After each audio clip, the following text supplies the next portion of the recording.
हाँ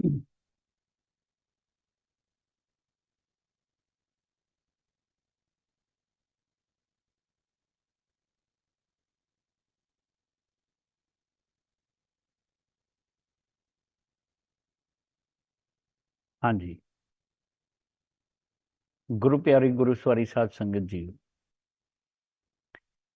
अज की class understanding Gurbani class है। जिस क्लास दे विच आपां श्री गुरु ग्रंथ साहिब महाराज पातशाह जी की कोई ना कोई बाणी की विचार करते रहते हाँ। पिछले समय तो 12 माह मांझ महला पंजवा इस बाणी की विचार निरंतर चल रही है। सो अज 12 माह बाणी दे अखीरले पदियां की विचार करनी है। आओ आरंभता तो पहला फतेह नाल करो सांझ। वाहिगुरु जी का खालसा, वाहिगुरु जी की फतेह। 12 महा मांझ महला पंजवा।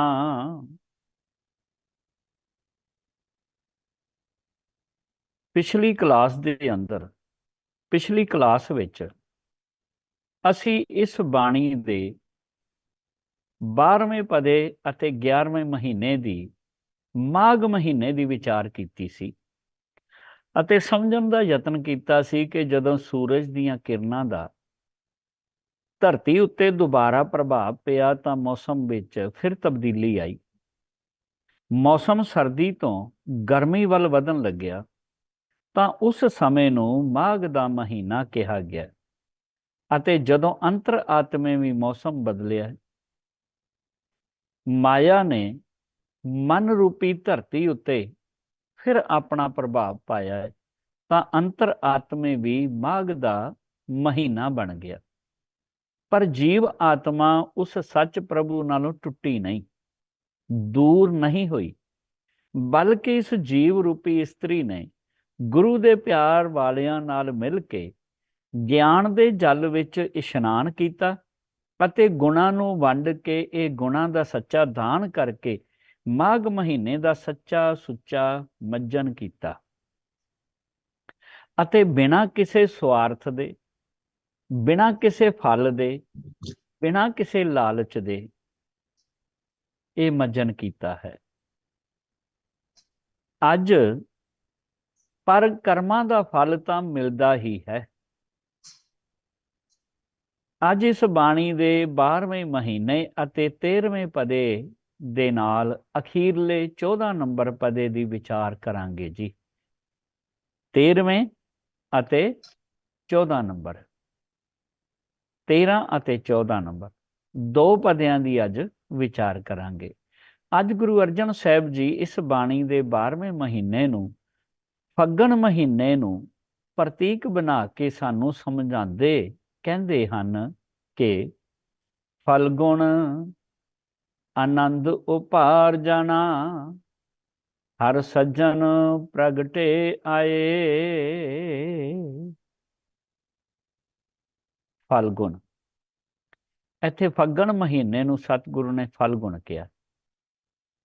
12 माह फलगुण, जदों मनुख ने यज्ञ कीते, दान पुन किया, माघ दा मज्जन किया, तां सुभावक है कि ये सब कुछ ही उस दे फल की इच्छा रख के किया है।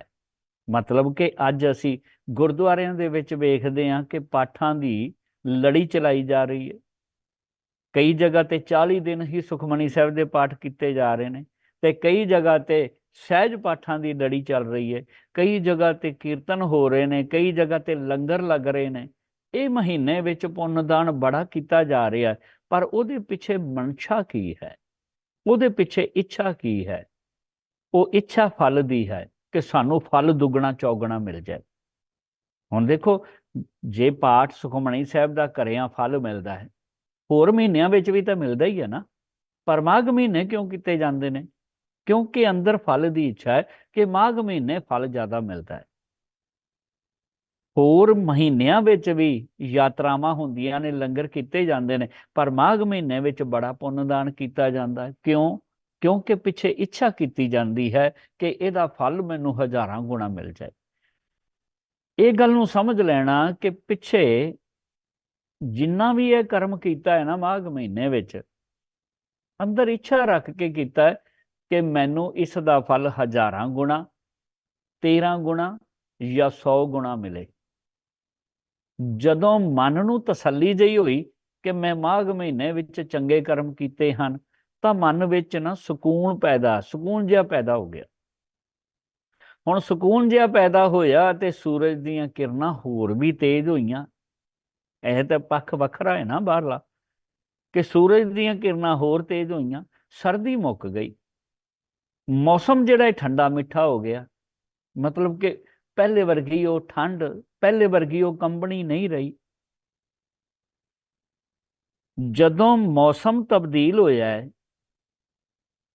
ठंडा मिठा मौसम हो गया है, इस समय नूं फग्गण महीने का नाम दिता गया। जदों अंतर आत्मे भी माया रूपी सूरज दीयां किरणां ने मन रूपी धरती उत्ते अपना प्रभाव पाया, तां मनुख दे मन अंदर दा भी मौसम बदल गया। जीव आत्मा ने माघ दे महीने विच ज्ञान वाला यज्ञ किया, दान अते इशनान करके मजन किया, तां किसे फल या लाभ की इच्छा रख के नहीं किया, पर इस सच्चे सुच्चे कीते मजन का लाभ जरूर होया। इस दा फल इस जीव रूपी इस्त्री नूं जरूर मिलिया है। तां ही गुरु जी इस महीने नूं फल प्लस गुण कहते हैं। फल गुण, फल प्लस गुण, फल गुण कहते हैं, जिस दा मतलब होंदा है गुण अनुसार फल या कर्म अनुसार फल। गुरु साहिब जी इस फग्गण या फागुन दे महीने नूं प्रतीक मन के अते फलगुण कह के सानू सारियां नूं उपदेश देंदे होए कहंदे हन कि फलगुण आनंद उपार्जना हर सज्जन प्रगटे आए। इथों आरंभता होंदी है फलगुण महीने की, पर यदि विचार आरंभन तो पहला माघ महीने का अखीरला बंद, अखीरली लाइन एक बार ध्यान दे दईए कि साहिब ने आख्या सी कि माघ सुच्चे से कांढियां कहे जाते हैं। माघ अंदर वो सुच्चे आखे जाते हैं जिन पूरा गुर मेहरबान। माघ दे इस महीने विच नदियां अते तीर्थां ते नहाण वाले सुच्चे नहीं हैं।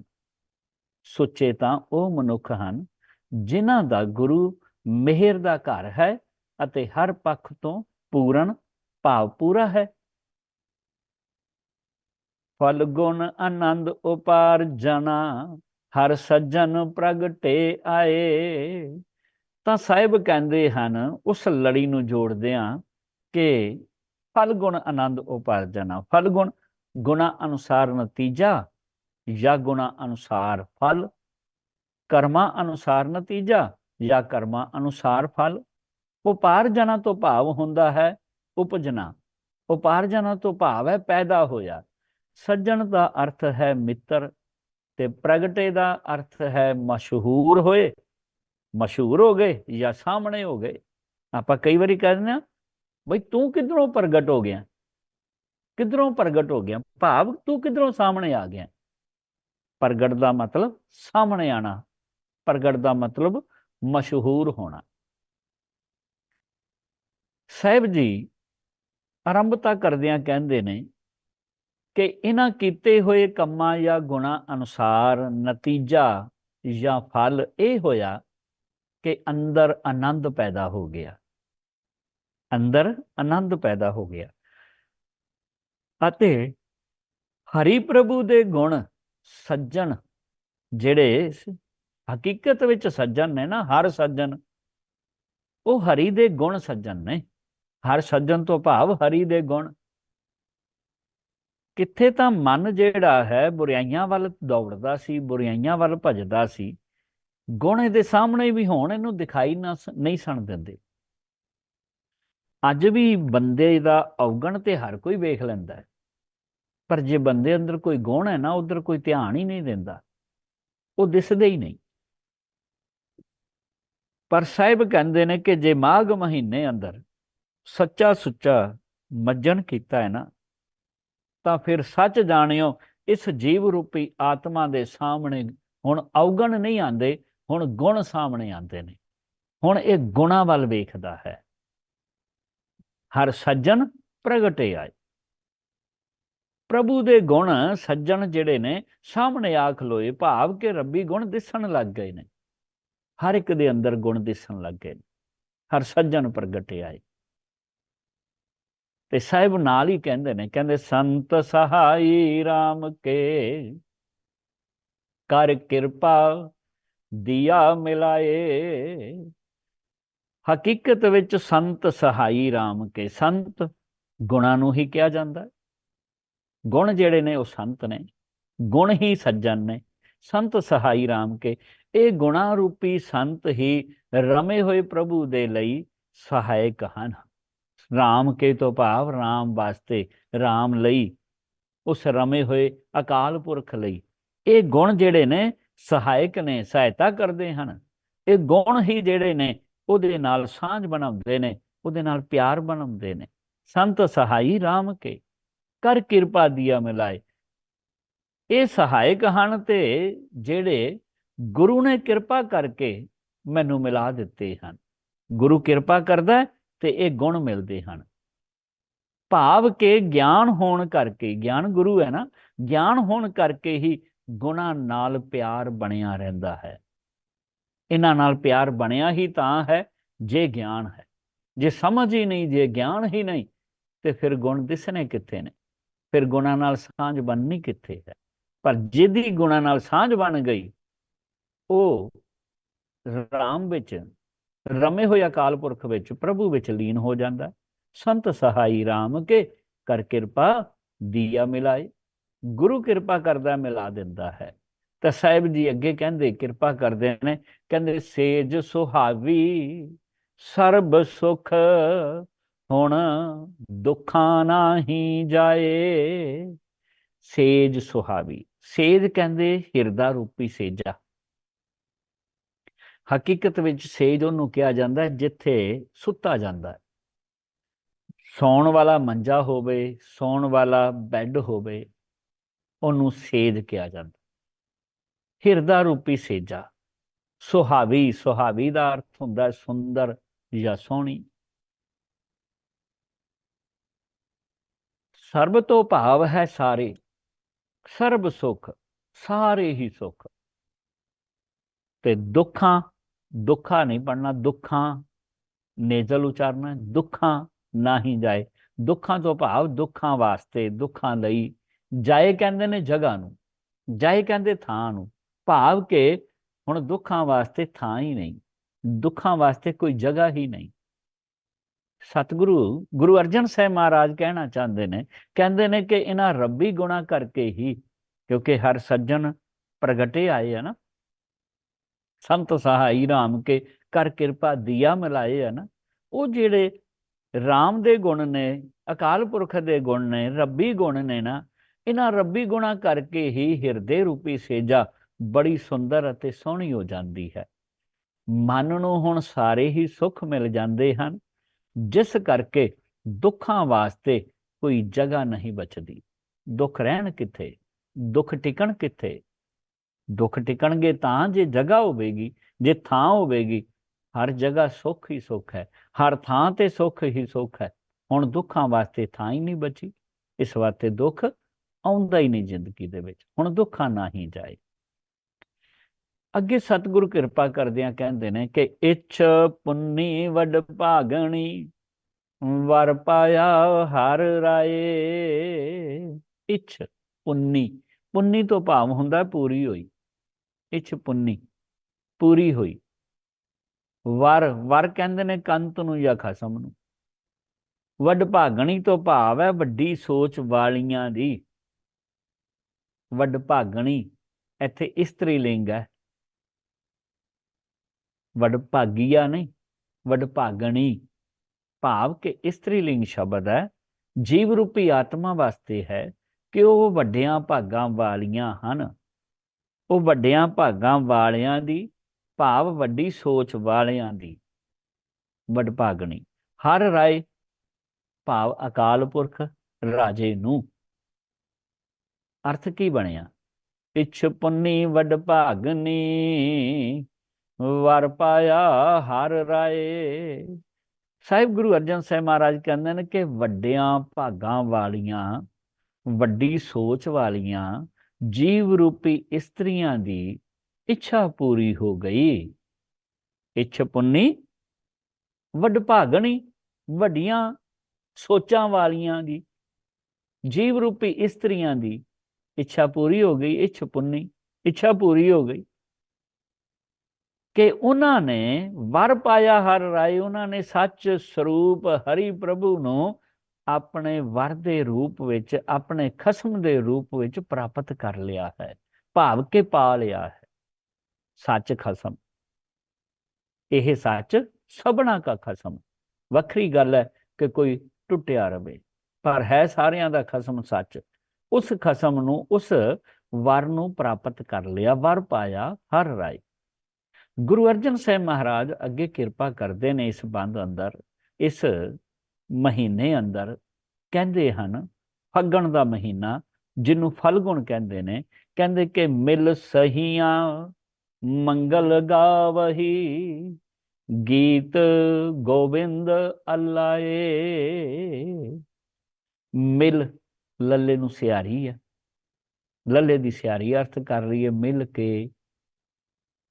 ਸਹੀਆ ਭਾਵ ਸਹੀਆਂ, ਸਹੀਆਂ ਕਹਿੰਦੇ ਸਹੇਲੀਆਂ ਨੂੰ।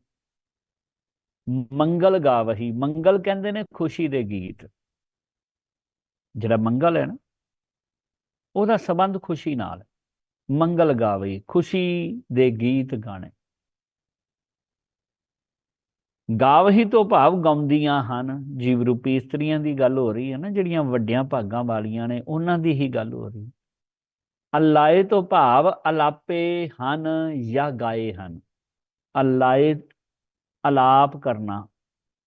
ਤੁਸੀਂ ਦੇਖਿਆ ਹੋਵੇਗਾ ਜਿਹੜੇ ਰਾਗੀ ਸਿੰਘ ਵੀ ਕੀਰਤਨ ਕਰਦੇ, ਕਈ ਅਲਾਪ ਲਾਉਂਦੇ ਨੇ। ਅਲਾਪ ਭਾਵ ਕਿ ਬੜੀ ਲੰਬੀ ਆਵਾਜ਼, ਬੜੀ ਲੰਬੀ ਆਵਾਜ਼ ਵਿੱਚ ਕੋਈ ਸ਼ਬਦ ਨੂੰ ਬੋਲੀ ਜਾਣਾ, ਇੱਕ ਸ਼ਬਦ ਨੂੰ ਲੈ ਕੇ ਬਹੁਤ ਦੂਰ ਤੱਕ ਲੰਮੀ ਹੇਕ ਦੇ ਵਿੱਚ ਉਸ ਸ਼ਬਦ ਨੂੰ, ਉਸ ਅੱਖਰ ਨੂੰ ਪੂਰਾ ਕਰਨਾ, ਉਹਨੂੰ ਅਲਾਪ ਕਹਿੰਦੇ ਨੇ। ਅਲਾਏ ਦਾ ਅਰਥ ਵੀ ਇਹੀ ਹੈ ਕਿ ਅਲਾਪਨਾ, ਭਾਵ ਕਿ ਲੰਮੀ ਆਵਾਜ਼ ਵਿੱਚ ਗਾਣਾ, ਲੰਮੀ ਆਵਾਜ਼ ਵਿੱਚ। ਪਰ ਗਾਣਾ ਕੀ ਹੈ? ਗੀਤ ਗੋਬਿੰਦ। ਗੋਬਿੰਦ ਦੇ ਗੀਤ ਅਲਾਪੇ ਹਨ। ਅਰਥ ਕੀ ਬਣਿਆ? ਗੁਰੂ ਅਰਜਨ ਸਾਹਿਬ ਮਹਾਰਾਜ ਕਹਿੰਦੇ ਨੇ, ਪੰਜਵੇਂ ਪਾਤਸ਼ਾਹ ਕਹਿੰਦੇ, ਅਤੇ ਜੁੜੀਆਂ ਹੋਈਆਂ ਹੋਰ ਜੀਵ ਆਤਮਾਵਾਂ ਨਾਲ ਮਿਲ ਕੇ, ਸਹੇਲੀਆਂ ਨਾਲ ਮਿਲ ਕੇ ਖੁਸ਼ੀ ਦੇ ਗੀਤ ਗਾਉਂਦੀਆਂ ਹਨ ਅਤੇ ਉਸ ਸੱਚ ਖਸਮ ਗੋਬਿੰਦ, ਗੋ ਕਹਿੰਦੇ ਨੇ ਧਰਤੀ ਨੂੰ, ਵਿੰਦ ਤੋਂ ਭਾਵ ਕਰਤਾ, ਕਰਨਹਾਰ, ਬਣਾਉਣ ਵਾਲਾ, ਵਿੰਦਣ ਵਾਲਾ। ਗੋਬਿੰਦ ਧਰਤੀ ਦੇ ਕਰਤੇ, ਗੋਬਿੰਦ ਦੇ ਗੀਤ ਅਲਾਪਦੀਆਂ ਹਨ। ਗੀਤ ਗੋਬਿੰਦ ਅਲਾਏ, ਅਲਾਪਦੀਆਂ ਹਨ।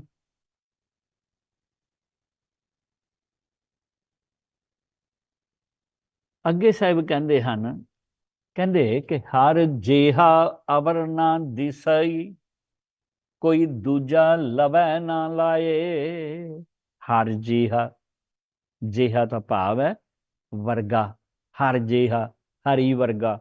ਅਵਰ, ਅਵਰ ਤੋਂ ਭਾਵ ਹੁੰਦਾ ਹੋਰ ਕੋਈ, ਹੋਰ ਕੋਈ ਨਾ ਦਿਸਈ, ਹੋਰ ਕੋਈ ਦਿਸਦਾ ਹੀ ਨਹੀਂ। ਦਿਸਈ ਤੋਂ ਭਾਵ ਦਿਸਦਾ। ਕੋਈ ਦੂਜਾ ਲਵੈ ਨਾ ਲਾਏ। ਲਵੈ ਕਹਿੰਦੇ ਨੇੜੇ ਤੇੜੇ।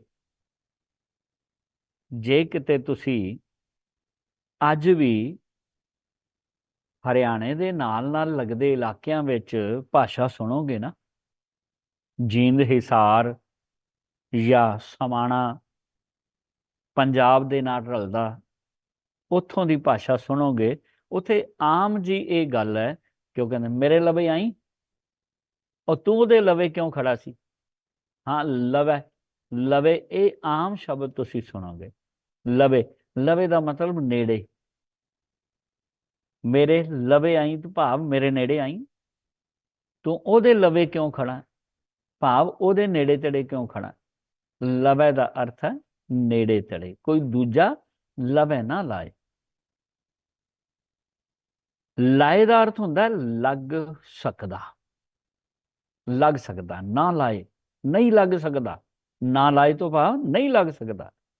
ਲਾਏ ਦਾ ਮਤਲਬ ਲੱਗ ਸਕਦਾ, ਤੇ ਜੇ ਨੰਨਾ ਲੱਗ ਗਿਆ ਨਾਲ, ਨਾ ਲਾਏ ਤੇ ਨਹੀਂ ਲੱਗ ਸਕਦਾ, ਹੈ ਨਾ।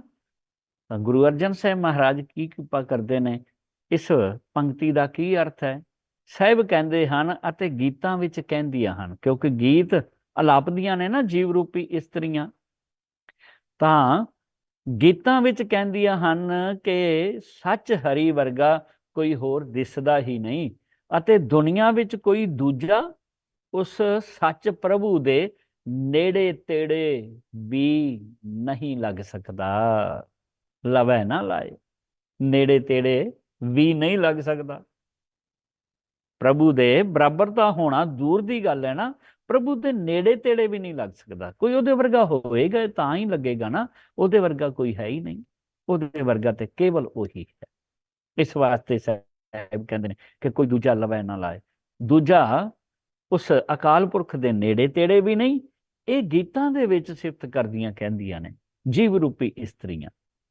ਤਾਂ ਸਤਿਗੁਰੂ ਜੀ ਇਸ ਪੰਕਤੀ ਤੋਂ ਅੱਗੇ ਕਿਰਪਾ ਕਰਦਿਆਂ ਕਹਿੰਦੇ ਨੇ, ਹਲਤ ਪਲਤ ਸਵਾਰੇ ਓਨ, ਨਿਹਚਲ ਦਿੱਤੀਆਂ ਨ ਜਾਏ। ਜਾਏ ਦਾ ਅਰਥ ਤੁਸੀਂ ਪਹਿਲਾਂ ਪੜ੍ਹ ਹੀ ਚੁੱਕੇ ਹੋ। ਜਾਏ ਦਾ ਅਰਥ ਹੁੰਦਾ ਜਗ੍ਹਾ, ਜਾਏ ਦਾ ਅਰਥ ਹੈ ਥਾਂ, ਹੈ ਨਾ। ਹਲਤ ਪਲਤ ਤੋਂ ਭਾਵ ਹੁੰਦਾ ਹੈ ਅੰਦਰ ਅਤੇ ਬਾਹਰ। ਇਹ ਖਾਸ ਕਰਕੇ ਧਿਆਨ ਰੱਖਣ ਵਾਲੀ ਗੱਲ ਹੈ। ਜਦੋਂ ਹਲਤ ਪਲਤ ਸ਼ਬਦ ਆਉਂਦਾ ਹੈ, ਉਹਨੂੰ ਅਸੀਂ ਲੋਕ ਪਰਲੋਕ ਵੀ ਕਹਿੰਦੇ ਹਾਂ। ਤੇ ਲੋਕ ਪਰਲੋਕ ਵੀ, ਜਿਹੜਾ ਮਨ ਦਾ ਲੋਕ ਪਰਲੋਕ, ਉਹ ਹਲਤ ਪਲਤ ਹੈ। ਮਨ ਦਾ ਜਿਹੜਾ ਲੋਕ ਪਰਲੋਕ ਹੈ ਉਹ ਅੰਦਰ ਅਤੇ ਬਾਹਰ ਹੈ। ਮਨ ਦਾ ਲੋਕ ਅੰਦਰ ਹੈ, ਮਨ ਦੀ ਦੁਨੀਆ ਅੰਦਰ ਹੈ, ਮਨ ਦਾ ਪਰਿਵਾਰ ਅੰਦਰ ਹੈ। ਗਿਆਨ ਇੰਦਰੇ ਕਰਮ ਇੰਦਰੇ ਅੰਦਰੂਨੀ ਮਨ ਨਾਲ ਜੁੜੇ ਹੋਏ ਨੇ। ਇਸ ਵਾਸਤੇ ਮਨ ਦਾ ਲੋਕ ਅੰਦਰ ਹੈ। ਬਾਹਰ ਕੀ ਹੈ? ਬਾਹਰ ਮਨ ਦਾ ਪਰਲੋਕ ਹੈ। ਮਨ ਹਰ ਇੱਕ ਨਾਲ ਸੰਬੰਧ ਬਣਾਉਂਦਾ ਹੈ, ਉਹਦਾ ਸੰਬੰਧ ਕੋਈ ਨਹੀਂ। ਇਸ ਵਾਸਤੇ ਇਹ ਪਰਾਏ ਨੇ। ਬਾਹਰ ਜਿੰਨਾ ਵੀ ਕੁਝ ਦਿਸਦਾ ਹੈ ਨਾ, ਇਹ ਮਨ ਵਾਸਤੇ ਪਰਾਇਆ ਹੈ। ਇਸ ਵਾਸਤੇ ਪਰਲੋਕ ਹੈ, ਲੋਕ ਪਰਲੋਕ। ਜੇ ਇਹਦਾ ਅਰਥ ਕਰਨਾ ਹੋਵੇ ਤੇ ਇਹੀ ਸੌਖਾ ਅਰਥ ਹੈ ਕਿ ਅੰਦਰ ਅਤੇ ਬਾਹਰ। ਹਾਲਤ ਕਹਿੰਦੇ ਨੇ ਅੰਦਰ ਦੀ ਹਾਲਤ ਨੂੰ, ਪਲਤ ਕਹਿੰਦੇ ਨੇ ਬਾਹਰ ਦੀ ਹਾਲਤ ਨੂੰ। ਹਾਲਤ ਤੋਂ ਭਾਵ ਹੁੰਦਾ ਹੈ ਹਿੱਤ ਵਾਲੀ ਲਤ। ਹਿੱਤ, ਹਿੱਤ ਭਾਵ ਮੇਰਾ ਹਿੱਤ, ਮੇਰਾ ਨਿਜ ਹਿੱਤ। ਹਾਹੇ ਦੇ ਨਾਲ ਹਾਲਤ ਹੈ ਤੇ ਪੱਪੇ ਨਾਲ ਪਰਾਇਆਪਨ ਹੈ। ਪਰ, ਪਰਾਇਆ, ਪਲਤ, ਪਰਲੋਕ, ਲੋਕ ਪਰਲੋਕ, ਅੰਦਰ ਅਤੇ ਬਾਹਰ।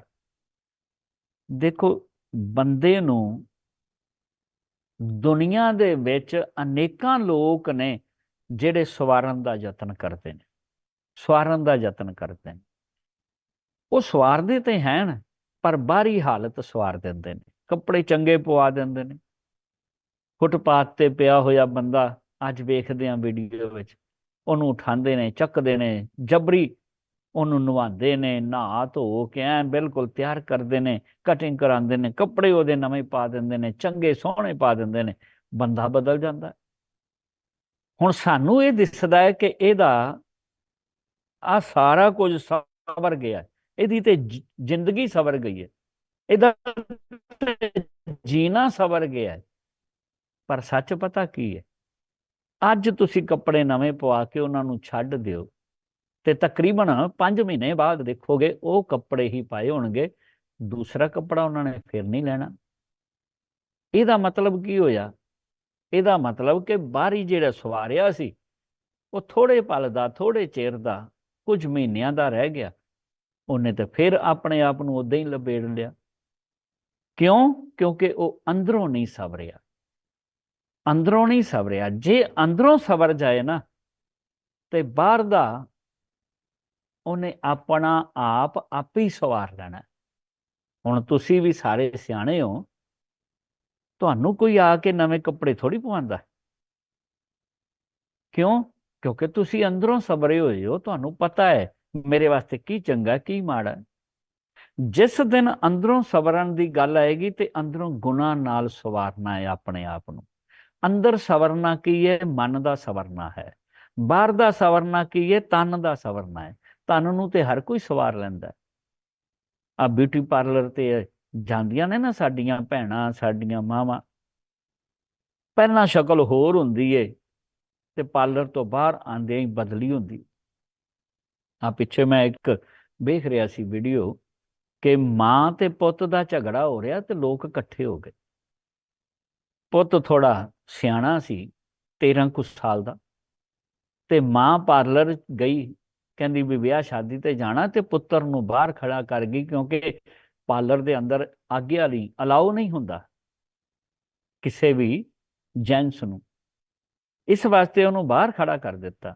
ਅੰਦਰ ਗਈ, ਆਪਣੇ ਆਪ ਨੂੰ ਸਵਾਰ ਕੇ ਜਦੋਂ ਮੇਕਅਪ ਕਰਕੇ ਬਾਹਰ ਆਈ ਤੇ ਹੁਣ ਉਹਦੀ ਤੇ ਸ਼ਕਲ ਬਦਲੀ ਹੋਈ ਸੀ। ਹੁਣ ਉਹਨੇ ਆਪਣੇ ਪੁੱਤ ਨੂੰ ਜਦੋਂ ਬਾਂਹ ਫੜੀ ਤੇ ਕਿਹਾ ਚੱਲ ਪੁੱਤਰ ਚੱਲੀਏ, ਤੇ ਉਹ ਕਹਿੰਦਾ ਨਾ, ਤੂੰ ਤਾਂ ਮੇਰੀ ਮਾਂ ਹੀ ਨਹੀਂ। ਹੁਣ ਉਹ ਕਹਿੰਦੀ ਮੈਂ ਤੇਰੀ ਮਾਂ ਵਾਂ, ਬੱਚਾ ਕਹਿੰਦਾ ਤੂੰ ਮੇਰੀ ਮਾਂ ਨਹੀਂ। ਮੈਂ ਪਾਗਲ ਹਾਂ? ਮੈਂ ਆਪਣੀ ਮਾਂ ਨੂੰ ਨਹੀਂ ਪਛਾਣਦਾ? ਲੋਕ ਉੱਥੇ ਇਕੱਠੇ ਹੋਏ ਆ। ਬਾਅਦ ਵਿੱਚ ਪਾਰਲਰ ਵਾਲੀ ਨੇ ਆ ਕੇ ਵੀਡੀਓ ਦਿਖਾਈ, ਆ ਕੇ ਦੱਸਿਆ ਵੀ ਆ ਦੇਖ, ਆਹੀ ਤੇਰੀ ਮਾਂ ਹੈ, ਇਹਦਾ ਮੇਕਅਪ ਕੀਤਾ ਹੈ, ਇਸ ਕਰਕੇ ਇਹਦੀ ਸ਼ਕਲ ਬਦਲ ਗਈ। ਹੁਣ ਉਹ ਸ਼ਕਲ ਬਾਹਰਲੀ ਬਦਲੀ ਹੈ ਨਾ, ਅੰਦਰਲੀ ਨਹੀਂ ਨਾ। ਪਰ ਅੱਜ ਸਤਿਗੁਰੂ ਕਹਿੰਦੇ ਨੇ ਕਿ ਜਿਹਦੇ ਤੇ ਕਿਰਪਾ ਵਰਤ ਜਾਂਦੀ ਹੈ ਨਾ, ਜਿਹਦੇ ਅੰਦਰ ਇਹ ਗੁਣ ਆ ਜਾਂਦੇ ਨੇ, ਰੱਬੀ ਗੁਣ, ਉਹਦਾ ਅੰਦਰ ਵੀ ਸਵਰ ਜਾਂਦਾ ਹੈ, ਉਹਦਾ ਬਾਹਰ ਵੀ ਸਵਰ ਜਾਂਦਾ ਹੈ। ਗੁਣਾ ਕਰਕੇ ਉਹ ਅੰਦਰੋਂ ਵੀ ਸਵਰ ਜਾਂਦਾ, ਬਾਹਰੋਂ ਵੀ ਸਵਰ ਜਾਂਦਾ ਹੈ। ਹਾਲਤ ਤੇ ਪਲਤ ਦੋਵੇਂ ਉਹਦੇ ਸਵਰ ਜਾਂਦੇ ਨੇ। ਹਾਲਤ ਪਲਤ ਦਾ ਭਾਵ ਅੰਦਰੋਂ ਅਤੇ ਬਾਹਰੋਂ।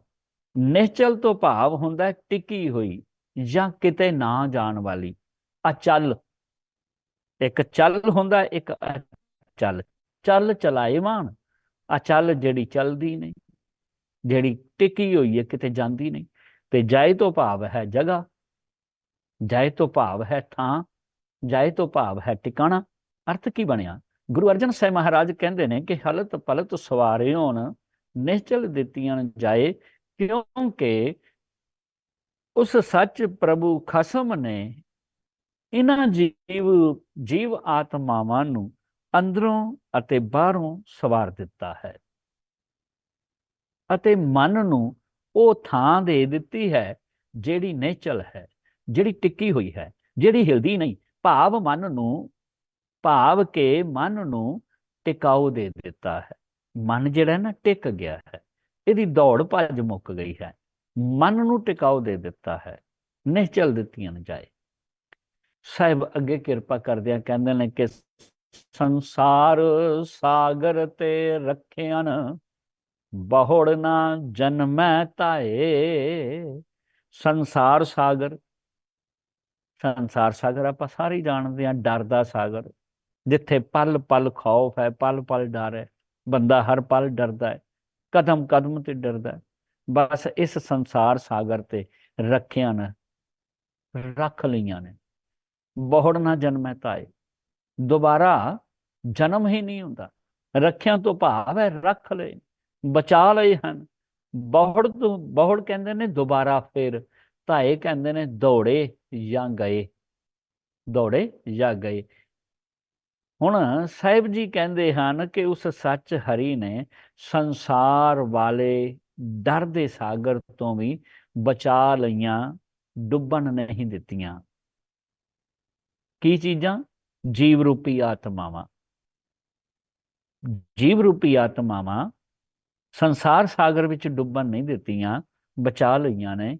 ਅਤੇ ਇਹ ਵੀ ਬਖਸ਼ਿਸ਼ ਕਰ ਦਿੱਤੀ, ਇੱਕ ਤਾਂ ਬਚਾਇਆ ਨਾਲ ਇਹ ਵੀ ਬਖਸ਼ਿਸ਼ ਕਰ ਦਿੱਤੀ ਕਿ ਬੋਹੜ ਨਾ ਜਨਮੈ ਤਾਏ, ਕਿ ਇਹਨਾਂ ਦਾ ਫਿਰ ਦੁਬਾਰਾ ਨਾ ਜਨਮ ਹੈ ਅਤੇ ਨਾ ਧਾਉਣਾ ਹੈ, ਨਾ ਜਾਣਾ ਹੈ। ਧਾਏ ਦਾ ਮਤਲਬ ਦੌੜਨਾ। ਨਾ ਜਨਮ ਹੈ ਤੇ ਨਾ ਦੌੜਦੀਆਂ ਨੇ, ਨਾ ਜਾਂਦੀਆਂ ਨੇ। ਭਾਵ ਕਿ ਜੰਮਣਾ ਤੇ ਮਰਨਾ ਦੋਵੇਂ ਹੀ ਮਿਟ ਜਾਂਦੇ ਨੇ, ਦੋਵਾਂ ਤੋਂ ਰਹਿ ਜਾਂਦੀਆਂ ਹਨ ਜਦੋਂ ਹਰੀ ਪ੍ਰਭੂ ਸੱਚ ਕਿਰਪਾ ਕਰ ਦਿੰਦਾ ਹੈ। ਤਾਂ ਸਾਹਿਬ ਕਹਿੰਦੇ ਨੇ, ਜਿਹਵਾ ਏਕ ਅਨੇਕ ਗੁਣ ਤਰੇ, ਨਾਨਕ ਚਰਣੀ ਪਾਏ। ਜਿਹਵਾ, ਜਿਹਵਾ ਦਾ ਅਰਥ ਹੈ ਜੀਭ, ਜੀਭਾ। ਤਰੇ ਤੋਂ ਭਾਵ ਹੈ ਤਰ ਗਏ। ਚਰਨੀ, ਚਰਨੀ ਦਾ ਅਰਥ ਹੈ ਚਰਨਾਂ ਵਿੱਚ। ਪਾਏ ਦਾ ਅਰਥ ਹੈ ਪਏ ਹੋਏ। ਚਰਨੀ ਪਾਏ, ਚਰਨਾਂ ਵਿੱਚ ਪਏ ਹੋਏ। ਅਰਥ ਕੀ ਬਣਿਆ? ਗੁਰੂ ਅਰਜਨ ਸਾਹਿਬ ਮਹਾਰਾਜ ਕਹਿੰਦੇ ਫਿਰ ਕਹਿਣਾ ਪਵੇਗਾ ਕਿ ਜੀਵ ਤਾਂ ਇੱਕ ਹੈ ਅਤੇ ਉਸ ਸੱਚੇ ਸਾਈਂ ਦੇ ਗੁਣ ਅਨੇਕਾਂ ਹੀ ਨੇ, ਭਾਵ ਕਿ ਬਹੁਤੇ ਹਨ। ਇਸ ਲਈ ਹੈ ਨਾਨਕ ਉਹ ਤਰ ਗਏ ਜੋ ਚਰਨਾਂ ਵਿੱਚ ਪੈ ਗਏ ਹਨ। ਕੌਣ ਤਰੇ ਨੇ? ਜਿਹੜੇ ਚਰਨਾਂ ਤੇ ਢਹਿ ਪਏ ਨੇ, ਜਿਹੜੇ ਚਰਨਾਂ ਵਿੱਚ ਪੈ ਗਏ ਨੇ ਨਾ, ਜਿਹੜੇ ਗੁਰੂ ਸ਼ਬਦ ਨਾਲ ਜੁੜ ਗਏ ਨੇ, ਬਸ ਉਹ ਤਰ ਗਏ ਹਨ। ਲਾਸਟ ਵਾਲੀ ਪੰਕਤੀ ਹੈ ਜਿਹਦੇ ਵਿੱਚ ਸਤਿਗੁਰੂ ਕਹਿੰਦੇ ਨੇ ਕਿ ਫਲ ਗੁਣ ਨਿਤ ਸਲਾਹੀਐ, ਜਿਸਨੋ ਤਿਲ ਨਾ ਤਮਾਏ। ਹੁਣ ਫਲ ਗੁਣ ਤੇ ਆਪਾਂ ਸਾਰਿਆਂ ਨੇ ਪਹਿਲਾਂ ਹੀ ਅਰਥ ਪੜ੍ਹ ਲਿਆ ਕਿ ਗੁਣਾ ਅਨੁਸਾਰ, ਕਰਮਾਂ ਅਨੁਸਾਰ ਜਿਹੜਾ ਨਤੀਜਾ ਮਿਲਣਾ ਹੈ ਜਾਂ ਜਿਹੜਾ ਫਲ ਮਿਲਣਾ ਹੈ ਉਹਨੂੰ ਫਲ ਗੁਣ ਕਿਹਾ ਜਾਂਦਾ ਹੈ। ਫਲ ਗੁਣ ਮਹੀਨਾ ਵੀ ਹੈ, ਫਲ ਗੁਣ ਨਿਤ ਸਲਾਹੀ ਹੈ। ਨਿਤ ਦਾ ਅਰਥ ਹੁੰਦਾ ਰੋਜ਼ਾਨਾ ਹੀ, ਸਲਾਹੀਆ ਦਾ ਅਰਥ ਹੈ ਵਡਿਆਈ ਕਰੀਏ। ਨੌ ਅਰਥ ਹੈ ਨੂੰ, ਨੂੰ ਨੌ ਪੜਿਆ, ਕਿਉਂਕਿ ਬਾਣੀ ਅੰਦਰ ਮਾਤਰਾ ਪੂਰੀ ਕਰਨ ਵਾਸਤੇ ਨੌ ਲਾਇਆ, ਨੂੰ ਦੀ ਜਗ੍ਹਾ ਤੇ ਨੌ। ਜਿਸ ਨੌ ਤਿਲ ਨਾ ਤਮਾਏ। ਤਮਾਏ, ਤਮਾ ਜਾਂ ਲਾਲਚ, ਜਿਹਨੂੰ ਤਮਾ ਕਹਿੰਦੇ ਨੇ ਜਾਂ ਲਾਲਚ ਕਹਿ ਦਿੰਦੇ ਨੇ।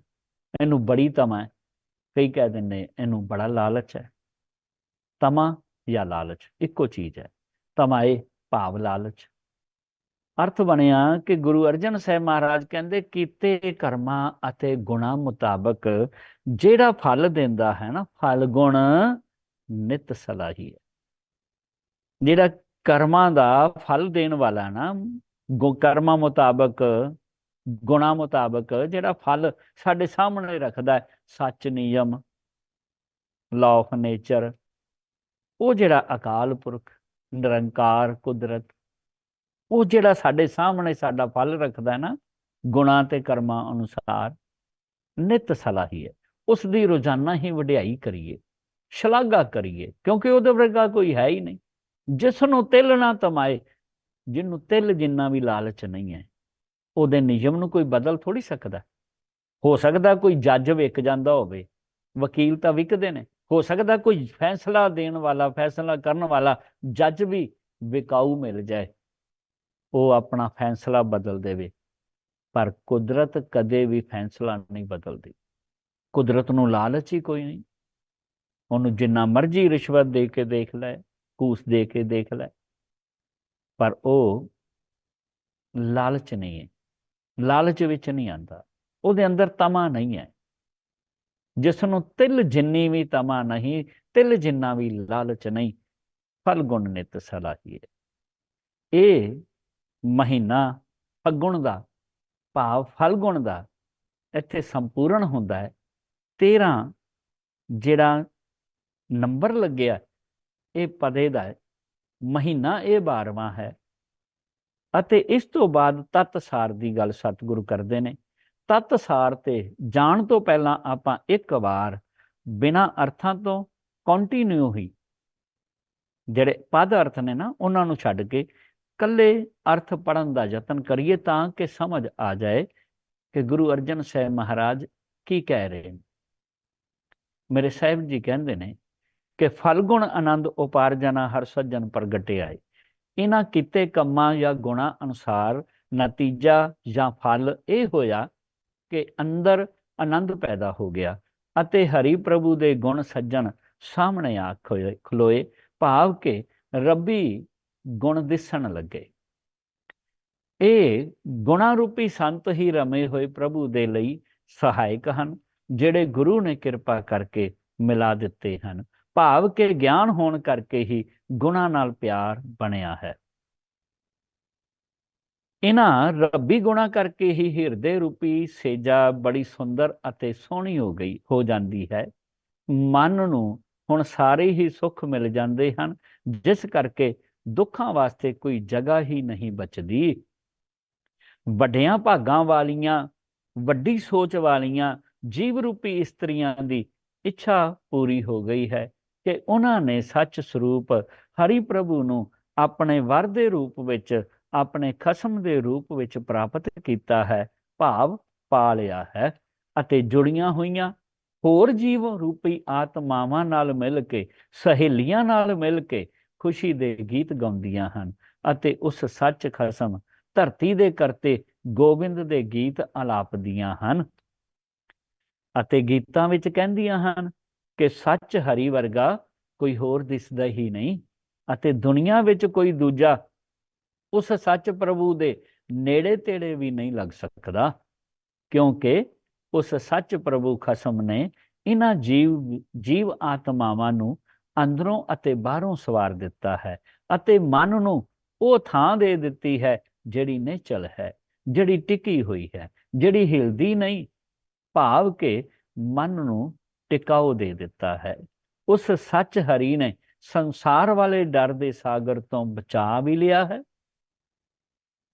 ਡੁੱਬਣ ਨਹੀਂ ਦਿੱਤੀਆਂ, ਸੰਸਾਰ ਸਾਗਰ ਤੋਂ ਵੀ ਬਚਾ ਲਈਆਂ, ਡੁੱਬਣ ਨਹੀਂ ਦਿੱਤੀਆਂ, ਅਤੇ ਇਹ ਵੀ ਬਖਸ਼ਿਸ਼ ਕਰ ਦਿੱਤੀ ਕਿ ਇਹਨਾਂ ਦਾ ਫਿਰ ਦੁਬਾਰਾ ਨਾ ਜਨਮ ਹੈ ਅਤੇ ਨਾ ਹੀ ਜਾਣਾ ਹੈ। ਫਿਰ ਕਹਿਣਾ ਪਵੇਗਾ ਕਿ ਜੀਵ ਤਾਂ ਇੱਕ ਹੈ ਅਤੇ ਉਸ ਸੱਚੇ ਸਾਈਂ ਦੇ ਗੁਣ ਅਨੇਕਾਂ ਹੀ ਨੇ, ਭਾਵ ਕਿ ਬਹੁਤੇ ਹਨ। ਇਸ ਲਈ ਹੈ ਨਾਨਕ ਉਹ ਤਰ ਗਏ ਜੋ ਚਰਨਾਂ ਵਿੱਚ ਪੈ ਗਏ ਹਨ। ਕੀਤੇ ਕਰਮਾਂ ਅਤੇ ਗੁਣਾ ਮੁਤਾਬਕ ਜਿਹੜਾ ਫਲ ਦਿੰਦਾ ਹੈ, ਉਸ ਦੀ ਰੋਜ਼ਾਨਾ ਹੀ ਵਡਿਆਈ ਕਰੀਏ, ਸ਼ਲਾਘਾ ਕਰੀਏ, ਜਿਸ ਨੂੰ ਤਿਲ ਜਿੰਨੀ ਵੀ ਤਮਾ ਨਹੀਂ, ਤਿਲ ਜਿੰਨਾ ਵੀ ਲਾਲਚ ਨਹੀਂ। ਅੱਗੇ ਸਤਿਗੁਰੂ ਜੀ 12 ਮਹਾ ਤਤਸਾਰ ਗੱਲ ਕਰਦੇ ਨੇ ਕਿ ਜਦੋਂ ਜੀਵ ਆਤਮਾ ਨੇ, ਜੀਵ ਰੂਪੀ ਇਸਤਰੀ ਨੇ ਇਹਨਾਂ 12 ਮਹੀਨਿਆਂ ਨੂੰ ਸਮਝਿਆ ਤਾਂ ਕੁਝ ਆਤਮਾਵਾਂ ਸਹਿਮਤ ਨਹੀਂ ਹੋਈਆਂ। ਕੁਝ ਆਤਮਾਵਾਂ, ਅੱਜ ਵੀ ਆਪਾਂ ਭਾਵੇਂ ਕਥਾ ਸੁਣਾਈਏ, ਸਾਰੇ ਸਹਿਮਤ ਨਹੀਂ ਨਾ ਹੁੰਦੇ, ਸਾਰੇ ਮੰਨਦੇ ਥੋੜੀ ਨੇ, ਪਰ ਜਿਹੜੇ ਮੰਨ ਲੈਂਦੇ ਨੇ ਉਹ ਲੱਗ ਜਾਂਦੇ ਨੇ ਗੁਰੂ ਚਰਨਾਂ ਨਾਲ, ਜੁੜ ਜਾਂਦੇ ਨੇ ਗੁਰੂ ਚਰਨਾਂ ਨਾਲ। ਜਿਹੜੇ ਨਹੀਂ ਮੰਨਦੇ ਉਹ ਟੁੱਟੇ ਰਹਿ ਜਾਂਦੇ ਨੇ, ਸਹਿਮਤ ਜਿਹੜੇ ਨਹੀਂ ਹੁੰਦੇ ਉਹ ਭਟਕਦੇ ਰਹਿ ਜਾਂਦੇ ਨੇ। ਇਸੇ ਤਰ੍ਹਾਂ ਕੁਝ ਆਤਮਾਵਾਂ ਸਹਿਮਤ ਨਹੀਂ ਹੋਈਆਂ ਅਤੇ ਮਨ ਦੇ ਮਗਰ ਲੱਗ ਕੇ ਇਸ ਅਨਮੋਲ ਜੀਵਨ ਨੂੰ ਵਿਅਰਥ ਹੀ ਗਵਾ ਲਿਆ, ਅਤੇ ਜਿਨ੍ਹਾਂ ਨੇ ਰੱਬੀ ਨਿਯਮ ਨੂੰ ਸਮਝ ਕੇ ਆਪਣੇ ਧਿਆਨ ਵਿੱਚ ਰੱਖਿਆ ਹੈ, ਉਹਨਾਂ ਨੇ ਅਸਲ ਵਿੱਚ ਸਾਰ ਰਸ ਨੂੰ ਮਾਣਿਆ ਹੈ, ਤਤ ਸਾਰ ਨੂੰ ਮਾਣਿਆ, ਸਾਰ ਰਸ ਨੂੰ ਮਾਣਿਆ ਹੈ। ਉਹਨਾਂ ਨੇ ਹੀ ਤਤ ਸਾਰ ਰੂਪੀ ਅੰਮ੍ਰਿਤ ਪੀਤਾ ਹੈ। ਗੁਰੂ ਜੀ ਉਸ ਤਤ ਸਾਰ ਨੂੰ ਦੱਸਦੇ ਹੋਏ ਅਖੀਰਲੇ ਪਦੇ ਰਾਹੀਂ ਇਸ ਤਰ੍ਹਾਂ ਬਿਆਨ ਕਰਦੇ ਹਨ ਕਿ ਜਿਨ ਜਿਨ ਨਾਮ ਤੇ ਆਇਆ, ਤਿਨ ਕੇ ਕਾਜ ਸਰੇ। ਜਿਨ ਜਿਨ ਤੋਂ ਭਾਵ ਜਿਨ੍ਹਾਂ ਜਿਨ੍ਹਾਂ ਨੇ ਨਾਮ, ਨਾਮ ਦਾ ਅਰਥ ਗੁਣ, ਨਾਮ ਦਾ ਅਰਥ ਗਿਆਨ। ਆਪਾਂ ਕਈ ਵਾਰ ਨਾਮ ਦੇ ਅਰਥ ਕੀਤੇ ਨੇ।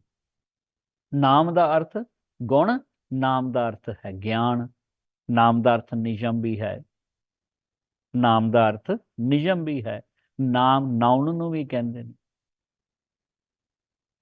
ਇੱਥੇ ਨਾਮ ਦਾ ਅਰਥ ਗਿਆਨ ਹੈ।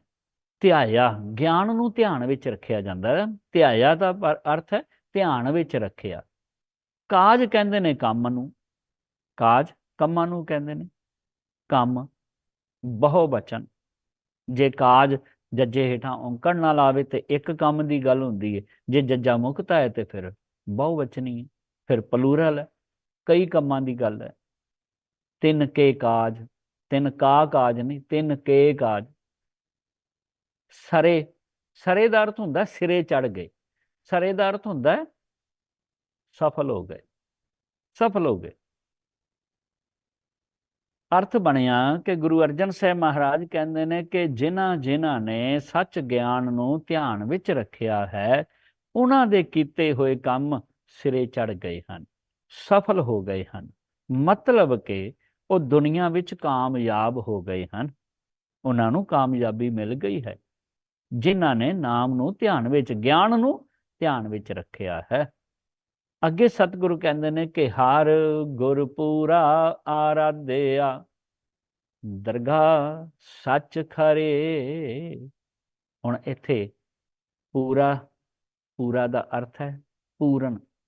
ਪੂਰਨ ਕਹਿੰਦੇ ਜਿਹੜਾ ਹਰ ਪੱਖ ਤੋਂ ਪੂਰਾ ਹੈ, ਹਰ ਪਾਸਿਓਂ ਪੂਰਾ ਹੈ, ਜਿਹਦੇ ਅੰਦਰ ਕੋਈ ਘਾਟ ਨਹੀਂ ਹੈ, ਉਹ ਪੂਰਾ ਹੈ। ਆਰਾਧਿਆ ਦਾ ਅਰਥ ਹੁੰਦਾ ਯਾਦ ਕੀਤਾ ਜਾਂ ਯਾਦ ਰੱਖਿਆ, ਆਰਾਧਿਆ। ਦਰਗਾਹ, ਦਰਗਾਹ ਕਹਿੰਦੇ ਨੇ ਸੱਚ ਦੀ ਹਜ਼ੂਰੀ, ਸੱਚ ਦੇ ਸਾਹਮਣੇ।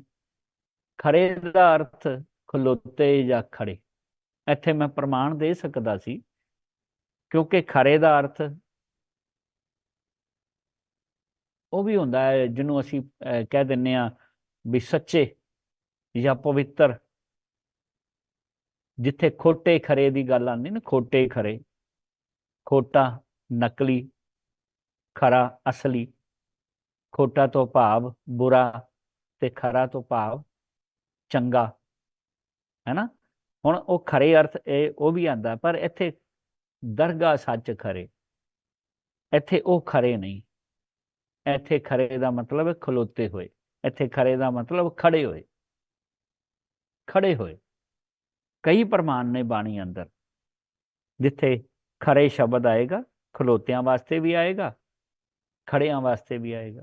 ਖੜਾ ਵੀ ਸ਼ਬਦ, ਖਰਾ ਵੀ ਸ਼ਬਦ, ਖਰੇ ਵੀ ਸ਼ਬਦ, ਖੜੇ ਵਾਸਤੇ। ਇਸ ਵਾਸਤੇ ਖਰੇ ਦਾ ਅਰਥ ਖਲੋਤੇ ਹੈ। ਗੁਰੂ ਅਰਜਨ ਸਾਹਿਬ ਮਹਾਰਾਜ ਕਹਿੰਦੇ ਕਿ ਜਿਨ੍ਹਾਂ ਨੇ ਹਰੀ ਪ੍ਰਭੂ ਅਤੇ ਪੂਰੇ ਗੁਰੂ ਨੂੰ, ਹਰ ਗੁਰ, ਹਰ ਗੁਰ, ਹਰੀ ਨੂੰ ਅਤੇ ਗੁਰੂ ਨੂੰ, ਹਰ ਗੁਰ ਪੂਰਾ ਆਰਾਧਿਆ। ਪੂਰਾ ਗੁਰੂ ਅਤੇ ਹਰੀ, ਜਿਨ੍ਹਾਂ ਨੇ ਹਰੀ ਪ੍ਰਭੂ ਅਤੇ ਪੂਰੇ ਗੁਰੂ ਨੂੰ ਯਾਦ ਰੱਖਿਆ ਹੈ, ਆਰਾਧਿਆ ਹੈ, ਯਾਦ ਕੀਤਾ ਹੈ, ਚੇਤੇ ਵਿੱਚ ਰੱਖਿਆ ਹੈ। ਦਰਗਾਹ ਸੱਚ ਖਰੇ, ਉਹ ਸੱਚ ਦੇ ਸਾਹਮਣੇ। ਦਰਗਾਹ ਸੱਚ ਦੇ ਸਾਹਮਣੇ, ਦਰਗਾਹ ਦਾ ਮਤਲਬ ਸੱਚ ਦੀ ਹਜ਼ੂਰੀ, ਸੱਚ ਦੇ ਸਾਹਮਣੇ। ਦਰਗਾਹ ਸੱਚ ਦੇ ਸਾਹਮਣੇ, ਝੂਠ ਨਾਲੋਂ ਨਾਤਾ ਤੋੜ ਕੇ ਸੱਚ ਖਰੇ। ਸੱਚ ਚੱਚੇ ਨੂੰ ਸਿਹਾਰੀ ਏ, ਸੱਚ ਨਾਲ, ਸੱਚ ਦੇ ਨਾਲ, ਖਸਮ ਦੇ ਨਾਲ ਹੀ ਖੜੇ ਹਨ। ਸੱਚ ਖਸਮ ਨਾਲ ਖੜੇ ਹੋਏ ਨੇ, ਉਹ ਸੱਚ ਦਾ ਸਾਥ ਨਹੀਂ ਛੱਡਦੇ। ਹੁਣ ਝੂਠ ਨਾਲੋਂ ਨਾਤਾ ਤੋੜ ਲਿਆ ਹੈ। ਇਹ ਤੱਤ ਸਾਰ ਹੈ। ਜਿਨ੍ਹਾਂ ਨੇ ਨਾਮ ਧਿਆਇਆ ਨਾ, ਉਹਨਾਂ ਦੀ ਸਤਿਗੁਰੂ ਗੱਲ ਕਰਦੇ ਨੇ। ਜਿਹੜੇ ਜੁੜ ਗਏ ਨੇ, ਜਿਨ੍ਹਾਂ ਨੇ ਮੰਨ ਲਿਆ ਹੈ ਨਾ, ਉਹਨਾਂ ਦੀ ਗੱਲ ਕਰਦੇ ਨੇ। ਜਿਨ੍ਹਾਂ ਨੇ ਸੱਚ ਨਾਲ ਸਾਂਝ ਪਾ ਲਈ ਹੈ, ਉਹਨਾਂ ਦੀ ਗੱਲ ਕਰਦੇ ਨੇ। ਸਾਹਿਬ ਜੀ ਕਹਿੰਦੇ ਨੇ ਕਿ ਸਰਬ ਸੁਖਾਂ ਨਿਦ ਚਰਨ ਹਰ, ਭਉ ਜਲ ਬਿਖਮ ਤਰੇ। ਸਰਬ ਸਾਰੇ ਸੁੱਖਾਂ, ਸਰਬ ਸੁੱਖਾਂ ਸਾਰੇ ਸੁੱਖਾਂ। ਨਿਧ ਤੋਂ ਭਾਵ ਹੁੰਦਾ ਹੈ ਖਜ਼ਾਨਾ, ਨਿਧ ਤੋਂ ਭਾਵ ਹੁੰਦਾ ਹੈ ਖਾਨ। ਚਰਨ ਹਰ, ਹਰੀ ਦੇ ਚਰਨ, ਅਕਾਲ ਪੁਰਖ ਦੇ ਚਰਨ ਸਾਰੇ ਸੁੱਖਾਂ ਦਾ ਖਜ਼ਾਨਾ ਹੈ, ਸਾਰੇ ਸੁੱਖਾਂ ਦੀ ਖਾਨ ਹੈ। ਭਉ ਜਲ, ਡਰ ਵਾਲਾ ਜਲ, ਡਰ ਵਾਲਾ ਪਾਣੀ, ਡਰ ਵਾਲਾ ਸਮੁੰਦਰ। ਭਉ ਜਲ ਬਿਖਮ ਤਰੇ, ਬਿਖਮ ਕਹਿੰਦੇ ਔਖਾ।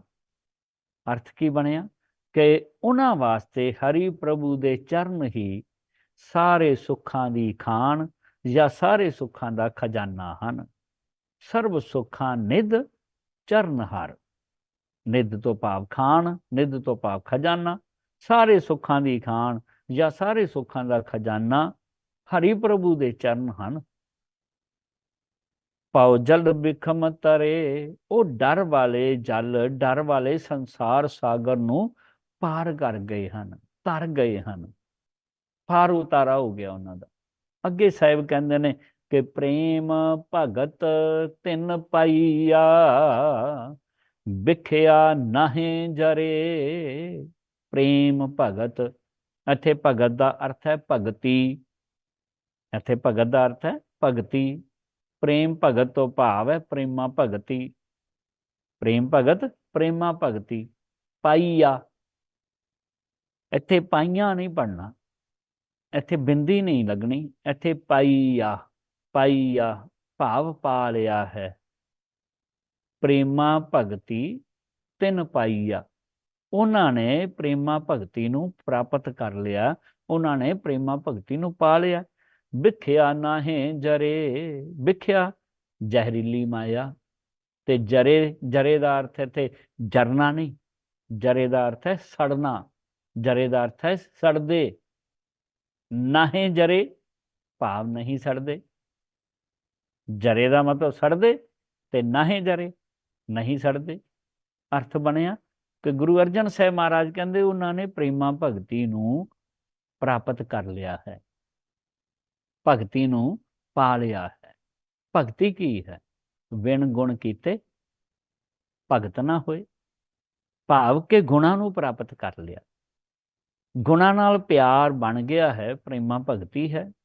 ਇਸ ਪ੍ਰੇਮਾ ਭਗਤੀ ਨੂੰ ਪਾ ਲਿਆ ਹੈ, ਪ੍ਰਾਪਤ ਕਰ ਲਿਆ ਹੈ, ਜਿਸ ਕਰਕੇ ਵਿਖਿਆ ਨਾ ਹੈ ਜਰੇ, ਉਹ ਜ਼ਹਿਰੀਲੀ ਮਾਇਆ ਵਿੱਚ, ਭਾਵ ਕਿ ਈਰਖਾ ਦੁਈ ਦੁਵੈਸ਼ ਵਿੱਚ ਨਾਹੀਂ ਜਰੇ, ਨਹੀਂ ਸੜਦੇ, ਕਿਉਂਕਿ ਉਹਨਾਂ ਅੰਦਰ ਜ਼ਹਿਰੀਲੀ ਮਾਇਆ ਨਹੀਂ ਨਾ ਰਹਿ ਗਈ। ਈਰਖਾ ਜ਼ਹਿਰੀਲੀ ਮਾਇਆ, ਦੁਈ ਦੁਵੈਸ਼ ਜ਼ਹਿਰ ਹੈ। ਹੁਣ ਉਹ ਅੰਦਰ ਜਿਹੜਾ ਜ਼ਹਿਰ ਹੁੰਦਾ ਨਾ, ਉਹ ਮਾਇਆ ਦਾ ਹੀ ਹੈ ਨਾ, ਤੇ ਮਾਇਆ ਜ਼ਹਿਰੀਲੀ ਹੈ। ਇਸ ਵਾਸਤੇ ਇਸ ਵਿਖਿਆ ਵਿੱਚ, ਇਸ ਜ਼ਹਿਰੀ ਮਾਇਆ ਦੇ ਵਿੱਚ ਉਹ ਸੜਦੇ ਨਹੀਂ। ਵਿਖਿਆ ਨਾਹੀਂ ਜਰੇ। ਤਾਂ ਸਾਹਿਬ ਕਹਿੰਦੇ ਨੇ ਕੂੜ ਗਏ ਦੁਬਿਧਾ ਨਸੀ, ਪੂਰਨ ਸੱਚ ਭਰੇ। ਕੂੜ, ਕੂੜ ਦਾ ਅਰਥ ਹੁੰਦਾ ਹੈ ਝੂਠੇ, ਕੂੜ ਝੂਠੇ। ਧਿਆਨ ਕਰਨਾ ਜਦੋਂ ਤੁਸੀਂ ਪੜੋਗੇ ਕੂੜ ਰਾਜਾ ਕੂੜ ਪਰਜਾ, ਕੂੜ ਰਾਜਾ ਕੂੜ ਪਰਜਾ ਕੂੜ ਸਭ ਸੰਸਾਰ, ਹੈ ਨਾ। ਉੱਥੇ ਇੱਕ ਵਚਨ ਹੈ ਤੇ ੜਾੜੇ ਹੇਠਾਂ ਔਂਕੜ ਦਿਸੇਗਾ। ਇੱਥੇ ਕੂੜ ੜਾੜਾ ਮੁਕਤਾ ਹੈ, ਜਿਹਦਾ ਅਰਥ ਹੈ ਪਲੂਰਲ ਹੈ। ਕੂੜ ਗਏ, ਕੂੜ ਗਿਆ ਨਹੀਂ, ਕੂੜ ਗਏ ਭਾਵ ਝੂਠੇ, ਬਹੁਵਚਨ ਹੈ ਨਾ। ਝੂਠਾ ਸਿੰਗੂਲਰ ਹੈ ਤੇ ਝੂਠੇ ਪਲੂਰਲ ਹੈ। ਕੂੜ ਗਏ ਭਾਵ ਝੂਠੇ ਗਏ। ਗਏ ਦਾ ਅਰਥ ਕੀ ਹੁੰਦਾ ਹੈ? ਮਰ ਗਏ ਜਾਂ ਚਲੇ ਗਏ। ਦੁਬਿਧਾ, ਦੁਬਿਧਾ ਦਾ ਅਰਥ ਆਪਾਂ ਅੱਗੇ ਵੀ ਕੀਤਾ ਹੈ, ਦੁਚਿੱਤੀ, ਡੁਐਲਿਟੀ ਜਿਹਨੂੰ ਕਹਿ ਦਿੰਦੇ ਨੇ, ਦੁਬਿਧਾ ਡੁਐਲਿਟੀ। ਨਸੀ, ਨਸੀ ਤੋਂ ਭਾਵ ਨਸ ਗਈ, ਨਸੀ ਤੋਂ ਭਾਵ ਦੌੜ ਗਈ, ਦੌੜ ਗਈ ਤੋਂ ਭਾਵ ਭੱਜ ਗਈ, ਫਿਨਿਸ਼ ਹੋ ਗਈ, ਮੁੱਕ ਗਈ, ਖਤਮ ਹੋ ਗਈ, ਦੁਚਿੱਤੀ ਖਤਮ ਹੋ ਗਈ। ਪੂਰਨ ਸੱਚ ਭਰੇ, ਸੱਚ ਤੋਂ ਭਾਵ ਸੱਚ ਦੇ ਨਾਲ, ਚੱਚੇ ਨੂੰ ਸਿਹਾਰੀ ਹੈ ਨਾ, ਸੱਚ ਨਾਲ ਭਰੇ, ਭਰ ਗਏ। ਭਰੇ ਦਾ ਅਰਥ ਹੈ ਭਰ ਗਏ। ਅਰਥ ਕੀ ਬਣਿਆ ਕਿ ਗੁਰੂ ਅਰਜਨ ਸਾਹਿਬ ਮਹਾਰਾਜ ਕਹਿੰਦੇ ਕਿਉਂਕਿ ਹੁਣ ਝੂਠੇ ਖਿਆਲ ਜਾਂ ਵਿਚਾਰ ਚਲੇ ਗਏ। ਆ ਝੂਠੇ ਖਿਆਲ ਜਿਹੜੇ ਆਉਂਦੇ ਸਨ, ਝੂਠੇ ਵਿਚਾਰ ਪੈਦਾ ਹੁੰਦੇ ਸਨ, ਮਰ ਗਏ। ਅਤੇ ਅੰਦਰ ਦੀ ਦੁਚਿੱਤੀ ਸੀ ਜਿਹੜੀ, ਡੁਐਲਿਟੀ ਸੀ ਜਿਹੜੀ, ਉਹ ਵੀ ਨਸ ਗਈ, ਭਾਵ ਕਿ ਮਿਟ ਗਈ ਹੈ। ਪੂਰਨ ਸੱਚ ਭਰੇ, ਉਹ ਪੂਰੇ ਤੌਰ ਤੇ, ਪੂਰਨ ਤੋਂ ਭਾਵ ਪੂਰੇ ਤੌਰ ਤੇ, ਹਰ ਪੱਖ ਤੋਂ ਪੂਰਾ, ਉੱਪਰ ਤੱਕ ਪੂਰਨ, ਪੂਰੇ ਤੌਰ ਤੇ ਸੱਚ ਭਰੇ, ਸੱਚ ਨਾਲ ਭਰ ਗਏ ਹਨ, ਸੱਚ ਭਰੇ ਹਨ। ਇਹ ਤੱਤ ਸਾਰ। ਤੇ ਸਾਹਿਬ ਕਹਿੰਦੇ ਨੇ ਕਿ ਪਾਰ ਬ੍ਰਹਮ ਪ੍ਰਭ ਸੇਵੰਦੇ, ਮਨ ਅੰਦਰ ਏਕ ਧਰੇ। ਪਾਰ ਬ੍ਰਹਮ ਅਕਾਲ ਪੁਰਖ ਨਿਰੰਕਾਰ, ਪ੍ਰਭ ਪ੍ਰਭੂ ਨੂੰ, ਪਾਰ ਬ੍ਰਹਮ ਨੂੰ, ਪ੍ਰਭੂ ਨੂੰ ਸੇਵੰਦੇ ਭਾਵ ਸੇਵਾ ਕਰਦੇ ਨੇ, ਚੇਤੇ ਕਰਦੇ ਨੇ, ਯਾਦ ਕਰਦੇ ਨੇ। ਮਨ ਅੰਦਰ ਏਕ ਧਰੇ, ਮਨ ਦੇ ਅੰਦਰ ਇੱਕੋ ਇੱਕ। ਅਰਥ ਕੀ ਬਣਿਆ ਕਿ ਉਹ ਸਿਰਫ ਪਾਰ ਬ੍ਰਹਮ ਨੂੰ ਹੀ ਸੇਵਦੇ ਹਨ, ਅਕਾਲ ਪੁਰਖ ਨੂੰ ਹੀ ਮੰਨਦੇ, ਅਤੇ ਅੰਤਰ ਆਤਮੇ ਵੀ ਸਿਰਫ ਇੱਕੋ ਇੱਕ ਸੱਚ ਨੂੰ ਹੀ ਧਰਦੇ ਹਨ, ਭਾਵ ਕਿ ਅੰਦਰ ਸੱਚ ਵਸਾਉਂਦੇ ਹਨ। ਮਨ ਅੰਦਰ ਏਕ ਧਰੇ। ਅੰਦਰ ਉਹਨਾਂ ਦੇ ਕੇਵਲ ਇੱਕੋ ਇੱਕ ਸੱਚ ਹੈ। ਤਾਂ ਹੁਣ ਲਾਸਟ ਵਾਲੀਆਂ ਪੰਕਤੀਆਂ ਸਾਹਮਣੇ ਆ ਗਈਆਂ ਨੇ। ਮਹਾ ਦਿਵਸ ਮੂਰਤ ਭਲੇ, ਜਿਸ ਕੋ ਨਦਰ ਕਰੇ। ਮਹਾ ਮਹਾ ਦਿਵਸ ਮੂਰਤ ਭਲੇ। ਇੱਥੇ ਹਾਹਾ ਮੁਕਤਾ, ਸ਼ਾਇਦ ਮੇਰੇ ਕੋਲੋਂ ਮਿਸਟੇਕ ਹੋਈ, ਹਾਹੇ ਹੇਠਾਂ ਔਂਕੜ ਹੋਏਗੀ, ਕਿਉਂਕਿ ਮਹਾ ਦਾ ਅਰਥ ਮਹੀਨੇ ਨਹੀਂ, ਮਹੀਨਾ। ਮਹਾ ਜੇ ਮੁਕਤਾ ਹੈ, ਫਿਰ ਇੱਥੇ ਅਰਥ ਮਹੀਨਾ ਨਹੀਂ ਮਹੀਨੇ ਆਏਗਾ। ਮਹੀਨੇ, ਹਾਂ ਸ਼ਾਇਦ ਮਹੀਨੇ, ਠੀਕ। ਮਹੀਨੇ ਦਿਨ, ਦਿਵਸ ਤੋਂ ਭਾਵ ਦਿਨ, ਹਾਂ ਪਲੂਰਲ ਹੈ। ਮਹਾ ਮਹੀਨੇ, ਮੂਰਤ, ਇੱਥੇ ਮੂਰਤ ਨਹੀਂ ਪੜਨਾ। ਜਦੋਂ ਆਪਾਂ ਪਾਠ ਕਰਨਾ ਨਾ, ਇੱਥੇ ਮੂਰਤ ਨਹੀਂ ਪੜਨਾ, ਮੂਰਤ, ਮੂ ਮੂ ਮੂ, ਥੋੜਾ ਜਿਹਾ ਨਾ ਬਦਲ ਕੇ ਆਵਾਜ਼ ਨੂੰ ਮੂਹ ਕਹਿਣਾ, ਮੂਹ, ਮੂਰਤ, ਕਿਉਂਕਿ ਇਹ ਠੇਠ ਪੰਜਾਬੀ ਹੈ। ਸ਼ਬਦ ਜਿਹੜਾ ਓਰੀਜਨਲ ਹੈ ਮਹੂਰਤ। ਮਹੂਰਤ ਨੂੰ ਨਾ ਜਦੋਂ ਠੇਠ ਪੰਜਾਬੀ ਦੇ ਵਿੱਚ ਬੋਲਿਆ ਜਾਂਦਾ, ਉਦੋਂ ਮਹੂਰਤ ਕਿਹਾ ਜਾਂਦਾ, ਮਹੂਰਤ ਨਹੀਂ ਕਿਹਾ ਜਾਂਦਾ। ਪਰ ਸ਼ਬਦ ਜਿਹੜਾ ਮਹੂਰਤ ਹੈ, ਇਸ ਵਾਸਤੇ ਇੱਥੇ ਮਹੂਰਤ ਲਿਖਿਆ। ਮਹਾ ਦਿਵਸ ਮੂਰਤ ਭਲੇ, ਮੂਰਤ ਪੜਨਾ। ਜਿਸ ਕੋ ਨਦਰ ਕਰੇ, ਸਾਹਿਬ ਕਹਿੰਦੇ ਹਨ, ਨਾ ਖਿਮਾ ਕਰਨਾ, ਮਹਾ ਮਹੀਨੇ, ਮੂਰਤ ਮਹੂਰਤ, ਭਲੇ ਦਾ ਅਰਥ ਹੈ ਚੰਗੇ ਹਨ। ਜਿਸ ਕੋ ਦਾ ਅਰਥ ਹੈ ਜਿਨ੍ਹਾਂ ਉੱਤੇ, ਜਿਸ ਕੋ ਜਿਨ੍ਹਾਂ ਉੱਤੇ, ਨਦਰ, ਨਦਰ ਤੋਂ ਭਾਵ ਮਿਹਰ ਦੀ ਨਜ਼ਰ ਜਾਂ ਕਿਰਪਾ। ਗੁਰੂ ਅਰਜਨ ਸਾਹਿਬ ਮਹਾਰਾਜ ਕਿਰਪਾ ਕਰਦਿਆਂ ਕਹਿੰਦੇ ਨੇ ਕਿ ਮਹੀਨਾ, ਦਿਨ ਜਾਂ ਫਿਰ ਮਹੂਰਤ ਉਹਨਾਂ ਵਾਸਤੇ ਸਦਾ ਹੀ ਚੰਗੇ ਹਨ, ਜਿਨ੍ਹਾਂ ਉੱਤੇ ਮਿਹਰ ਦੀ ਨਜ਼ਰ ਕਰ ਦੇਵੇ। ਮਤਲਬ ਕਿ ਭਾਵ ਕਿ ਜਿਨ੍ਹਾਂ ਉੱਤੇ ਕਿਰਪਾ ਕਰ ਦੇਵੇ, ਉਹਨਾਂ ਲਈ ਸਾਰੇ ਹੀ ਦਿਨ ਚੰਗੇ ਹਨ। ਹੁਣ ਦੇਖੋ, ਬਾਣੀ ਤੇ ਸਾਨੂੰ ਭਰਮਾਂ ਵਿੱਚੋਂ ਕੱਢਦੀ ਏ, ਬਾਣੀ ਸਾਨੂੰ ਬਾਰ-ਬਾਰ ਇਸ਼ਾਰੇ ਕਰਦੀ ਏ, ਪਰ ਅੱਜ ਵੀ ਅਸੀਂ ਮਹੀਨੇ ਨੂੰ ਉੱਤਮ ਮੰਨੀ ਜਾਂਦੇ ਹਾਂ, ਮਾਘ ਮਹੀਨਾ ਬੜਾ ਚੰਗਾ ਸਮਝੀ ਜਾਂਦੇ ਹਾਂ। ਪਰ ਹੁਣ ਗੁਰਬਾਣੀ ਨੂੰ ਸਮਝਦੇ ਨਹੀਂ ਸ਼ਾਇਦ, ਜਾਂ ਮੰਨਣਾ ਨਹੀਂ ਚਾਹੁੰਦੇ ਕਿ ਬਾਣੀ ਕਹਿ ਰਹੀ ਹੈ ਕਿ ਮਹੀਨਾ ਕੋਈ ਵੀ ਹੋਵੇ, ਦਿਨ ਕੋਈ ਵੀ ਹੋਵੇ, ਮਹੂਰਤ ਕੋਈ ਵੀ ਹੋਵੇ, ਉਹ ਭਲਾ ਹੀ ਤਾਂ ਹੈ ਜੇ ਕਿਤੇ ਉਹ ਨਜ਼ਰ ਕਰ ਦੇਵੇ, ਮਿਹਰ ਦੀ ਨਜ਼ਰ ਕਰ ਦੇਵੇ। ਤੇ ਹੁਣ ਮਿਹਰ ਦੀ ਨਜ਼ਰ ਜੇ ਅਪ੍ਰੈਲ 'ਚ ਕਰੇ, ਮਿਹਰ ਦੀ ਨਜ਼ਰ ਜੇ ਕੱਤਕ ਮਹੀਨੇ 'ਚ ਕਰ ਦੇਵੇ, ਮਿਹਰ ਦੀ ਨਜ਼ਰ ਜੇ ਕਿਤੇ ਮਨਹੂਸ ਮਹੀਨੇ 'ਚ ਕਰ ਦੇਵੇ, ਉਹਦੀ ਮਰਜ਼ੀ ਹੈ, ਉਹ ਕਰ ਸਕਦਾ। ਫਿਰ ਮਾਘ ਮਹੀਨੇ ਦਾ ਕੀ ਮਹੱਤਵ ਰਹਿ ਗਿਆ? ਕਿਉਂਕਿ ਮਾਘ ਮਹੀਨਾ ਕੋਈ ਵੱਖਰਾ ਨਹੀਂ ਹੈ, ਕੋਈ ਖਾਸ ਨਹੀਂ ਹੈ। ਉਹੀ ਦਿਨ ਨੇ, ਉਹੀ ਸੂਰਜ ਚੜ੍ਹਦਾ ਹੈ, ਉਹੀ ਚੰਦਰਮਾ ਹੈ, ਉਹੀ ਸਮਾਂ ਚੱਲ ਰਿਹਾ। ਪਰ ਅਸੀਂ ਭਰਮਾਂ ਵਿੱਚ ਪਏ ਕਿਸੇ ਮਹੀਨੇ ਨੂੰ ਉੱਤਮ ਮੰਨੀ ਬੈਠੇ ਹਾਂ, ਮਾਘ ਮਹੀਨੇ ਨੂੰ ਉੱਤਮ ਮੰਨੀ ਬੈਠੇ ਹਾਂ, ਕਿਉਂਕਿ ਮਾਘ ਮਹੀਨਾ ਚੱਲ ਰਿਹਾ ਨਾ। ਮਾਘ ਮਹੀਨੇ ਨੂੰ ਅਸੀਂ ਮਹਾਨ ਮੰਨੀ ਬੈਠੇ ਹਾਂ, ਉੱਚਾ ਮੰਨੀ ਬੈਠੇ ਹਾਂ, ਤੇ ਮਾਘ ਮਹੀਨੇ ਅਸੀਂ ਵਾਹਵਾ ਪੁੰਨ ਦਾਨ ਕਰਨ ਲਈ ਤਿਆਰ ਹੁੰਨੇ ਹਾਂ। ਪਰ ਸਾਹਿਬ ਕਹਿੰਦੇ ਨੇ ਕਿ ਕੋਈ ਵੀ ਮਹੂਰਤ, ਕੋਈ ਵੀ ਦਿਨ, ਕੋਈ ਵੀ ਮਹੀਨਾ ਵਿਸ਼ੇਸ਼ ਨਹੀਂ ਹੁੰਦਾ।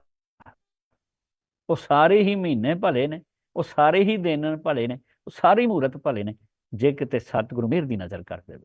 ਇਸ ਵਾਸਤੇ ਕੋਈ ਦਿਨ ਵਿਆਹ ਵਾਸਤੇ ਕਢਾਉਣ ਦੀ ਲੋੜ ਨਹੀਂ, ਕੋਈ ਕਿਸੇ ਕੰਮ ਨੂੰ ਸ਼ੁਰੂ ਕਰਨ ਵਾਸਤੇ ਕੋਈ ਮਹੂਰਤ ਪੁੱਛਣ ਦੀ ਜ਼ਰੂਰਤ ਨਹੀਂ ਹੈ ਸਿੱਖ ਨੂੰ।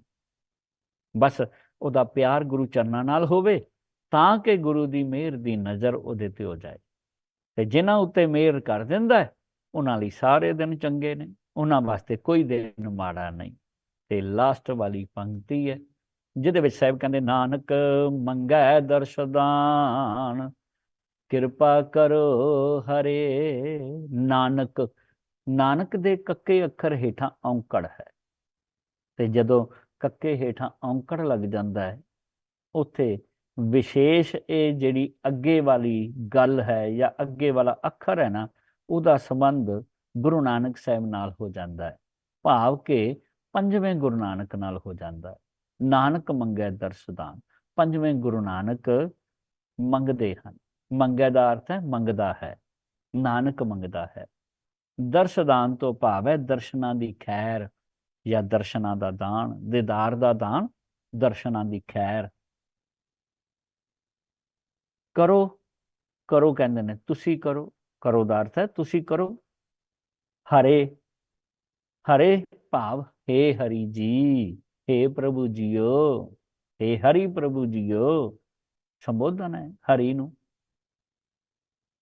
ਤਾਂ ਸਤਿਗੁਰੂ ਕਹਿੰਦੇ ਨੇ, ਗੁਰੂ ਅਰਜਨ ਸਾਹਿਬ ਮਹਾਰਾਜ ਕਹਿੰਦੇ, ਇਸ ਲਈ ਇਹ ਨਾਨਕ, ਪੰਜਵਾਂ ਨਾਨਕ ਉਸ ਦੇ ਦੀਦਾਰ ਦਾ ਦਾਨ, ਦਰਸ਼ਨਾਂ ਦੀ ਖੈਰ ਮੰਗਦਾ ਹੈ। ਨਾਨਕ ਬੇਨਤੀ ਕਰਦੇ ਹਨ ਕਿ हे ਹਰੀ ਪ੍ਰਭੂ ਜੀ, ਮੇਰੇ ਤੇ ਵੀ ਕਿਰਪਾ ਕਰ ਦਿਓ ਜੀ, ਮੈਨੂੰ ਸਮਝ ਦੇ ਦਿਓ, ਕਿਰਪਾ ਕਰੋ ਹਰੇ, ਮੇਰੇ ਤੇ ਕਿਰਪਾ ਕਰ ਦਿਓ। ਕਿਰਪਾ ਕੀ ਹੈ? ਪਕੜ ਵਿੱਚ ਆ ਜਾਣੀ ਗੱਲ, ਇਹ ਕਿਰਪਾ ਹੈ। ਸਮਝ ਆ ਜਾਣੀ, ਇਹ ਕਿਰਪਾ ਹੈ। ਗਿਆਨ ਹੋ ਜਾਣਾ, ਇਹ ਕਿਰਪਾ ਹੈ। ਗੱਡੀ ਮਿਲ ਜਾਣਾ ਕਿਰਪਾ ਨਹੀਂ ਹੁੰਦੀ, ਰਾਜ ਮਿਲ ਜਾਣਾ ਕਿਰਪਾ ਨਹੀਂ ਹੁੰਦੀ, ਕੋਈ ਪਦਵੀ ਮਿਲ ਜਾਣਾ ਕਿਰਪਾ ਨਹੀਂ ਹੁੰਦੀ। ਪਰ ਅਸੀਂ ਉੱਥੇ ਖੜੇ ਹਾਂ, ਸਾਡਾ ਪੈਮਾਨਾ ਹੈ ਨਾ, ਅਸੀਂ ਉੱਥੇ ਖੜੇ ਹਾਂ। ਅਸੀਂ ਗੱਡੀ ਲੈਣੇ, ਕਹਿੰਦੇ ਮਹਾਰਾਜ ਨੇ ਕਿਰਪਾ ਕੀਤੀ। ਉਹ ਭਲਿਆ ਕਿਰਪਾ ਇਹ ਥੋੜੀ ਸੀ ਜਿਹਨੂੰ ਤੂੰ ਕਿਰਪਾ ਕਰਨ ਲੱਗ ਗਿਆ। ਮਕਾਨ ਬਣਾਇਆ ਤਾਂ ਬੰਦੇ ਨੇ, ਸਿੱਖ ਨੇ ਕਹਿਤਾ ਗੁਰੂ ਨੇ ਕਿਰਪਾ ਕੀਤੀ ਜੀ ਮਕਾਨ ਬਣ ਗਿਆ। ਇਹ ਕਿਰਪਾ ਥੋੜੀ ਹੈ, ਇਹ ਤਾਂ ਕੋਈ ਵੀ ਬਣਾ ਲੇਗਾ। ਇਹ ਤਾਂ ਫਿਰ ਤੁਸੀਂ ਨਾ ਇਨਸਾਫੀ ਕਰ ਰਹੇ ਹੋ ਉਹਨਾਂ ਦੇ ਨਾਲ ਜਿਨ੍ਹਾਂ ਦੇ ਬੜੇ ਚੰਗੇ ਰਿਲੇਸ਼ਨ ਨੇ ਗੁਰੂ ਨਾਲ, ਪਿਆਰ ਹੈ ਗੁਰੂ ਨਾਲ, ਨਿਤਨੇਮੀ ਨੇ, ਬਹੁਤ ਗੁਰੂ ਨਾਲ ਪਿਆਰ ਕਰਦੇ ਨੇ, ਸੇਵਾ ਕਰਦੇ, ਸਿਮਰਨ ਕਰਦੇ ਨੇ, ਪਰ ਉਹਨਾਂ ਨੂੰ ਨਾ ਮਕਾਨ ਮਿਲਿਆ, ਉਹਨਾਂ ਨੂੰ ਨਾ ਗੱਡੀ ਮਿਲੀ ਹੈ, ਉਹ ਗਰੀਬੀ ਵਿੱਚ ਹੀ ਸਮਾਂ ਬਿਤਾਈ ਜਾ ਰਹੇ ਨੇ। ਇਹਦਾ ਮਤਲਬ ਇਹ ਹੋਇਆ ਕਿ ਗੁਰੂ ਉਹਦੇ ਤੇ ਕਿਰਪਾ ਨਹੀਂ ਕਰ ਰਿਹਾ।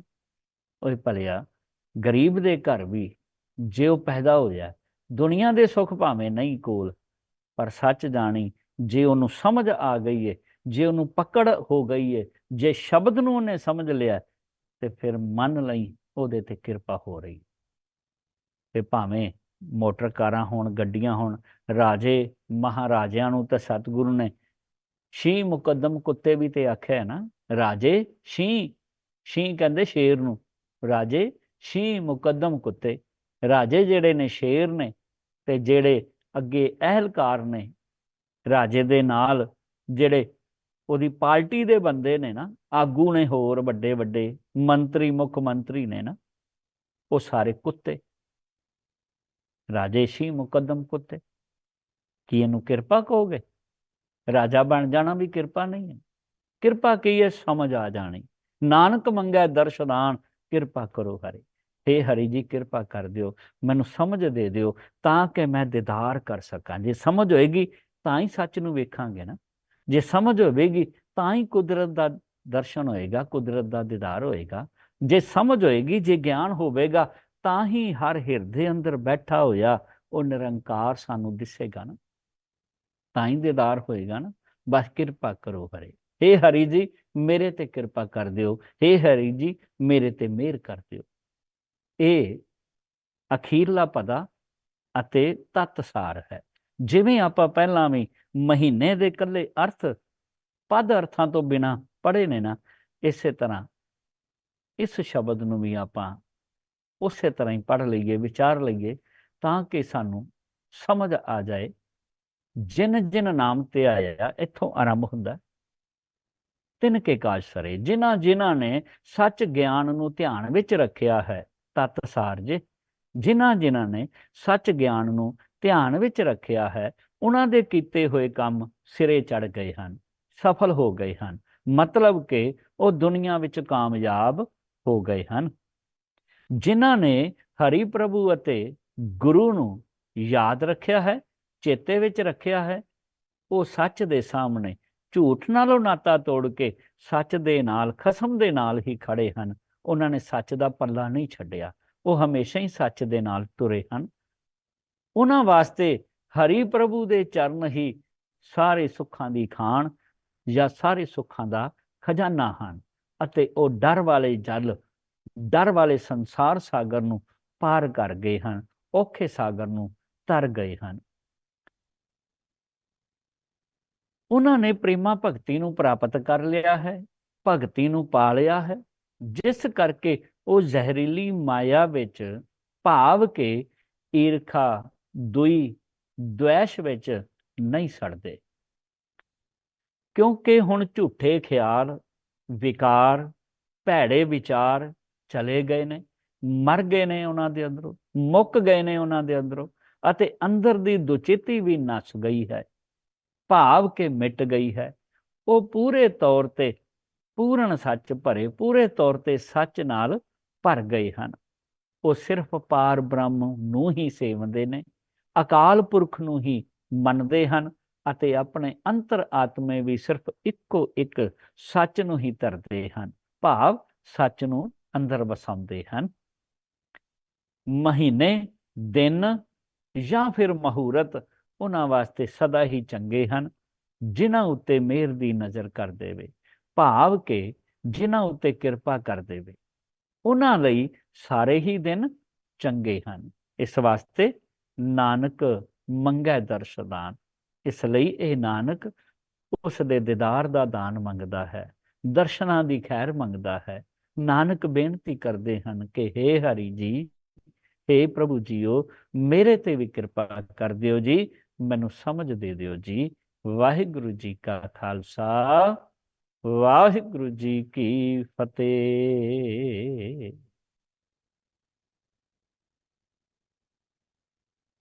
ਹਾਂਜੀ ਗੁਰੂ ਪਿਆਰੀ ਗੁਰੂ ਸਵਾਰੀ ਸਾਧ ਸੰਗਤ ਜੀਓ, ਅੱਜ ਦੀ ਕਲਾਸ ਲਾਸਟ 12 ਮਾਹਾਂ ਵਾਲੀ ਲਾਸਟ ਕਲਾਸ ਸੀ। ਅਗਲੇ ਹਫਤੇ ਤੋਂ ਆਪਾਂ ਬਾਬਾ ਫਰੀਦ ਜੀ ਦੀ ਬਾਣੀ ਆਰੰਭ ਕਰਾਂਗੇ, ਨਵੀਂ ਕਲਾਸ ਸ਼ੁਰੂ ਹੋਵੇਗੀ। ਸੋ ਹੁਣ ਸਮਾਂ ਹੈ ਸਵਾਲ ਜਵਾਬ ਦਾ। ਬੇਨਤੀ ਕਰਾਂਗੇ ਜੇ ਕਿਸੇ ਦਾ ਕੋਈ ਸਵਾਲ ਹੈ, ਮਾਈਕ ਸਾਰੇ ਮਿਊਟ ਹਨ, ਆਪਣੇ ਮਾਈਕ ਨੂੰ ਅਨਮਿਊਟ ਕਰਕੇ ਤੁਸੀਂ ਸਵਾਲ ਕਰ ਸਕਦੇ ਹੋ ਜੀ। ਵਾਹਿਗੁਰੂ ਜੀ ਕਾ ਖਾਲਸਾ, ਵਾਹਿਗੁਰੂ ਜੀ ਕੀ ਫਤਿਹ।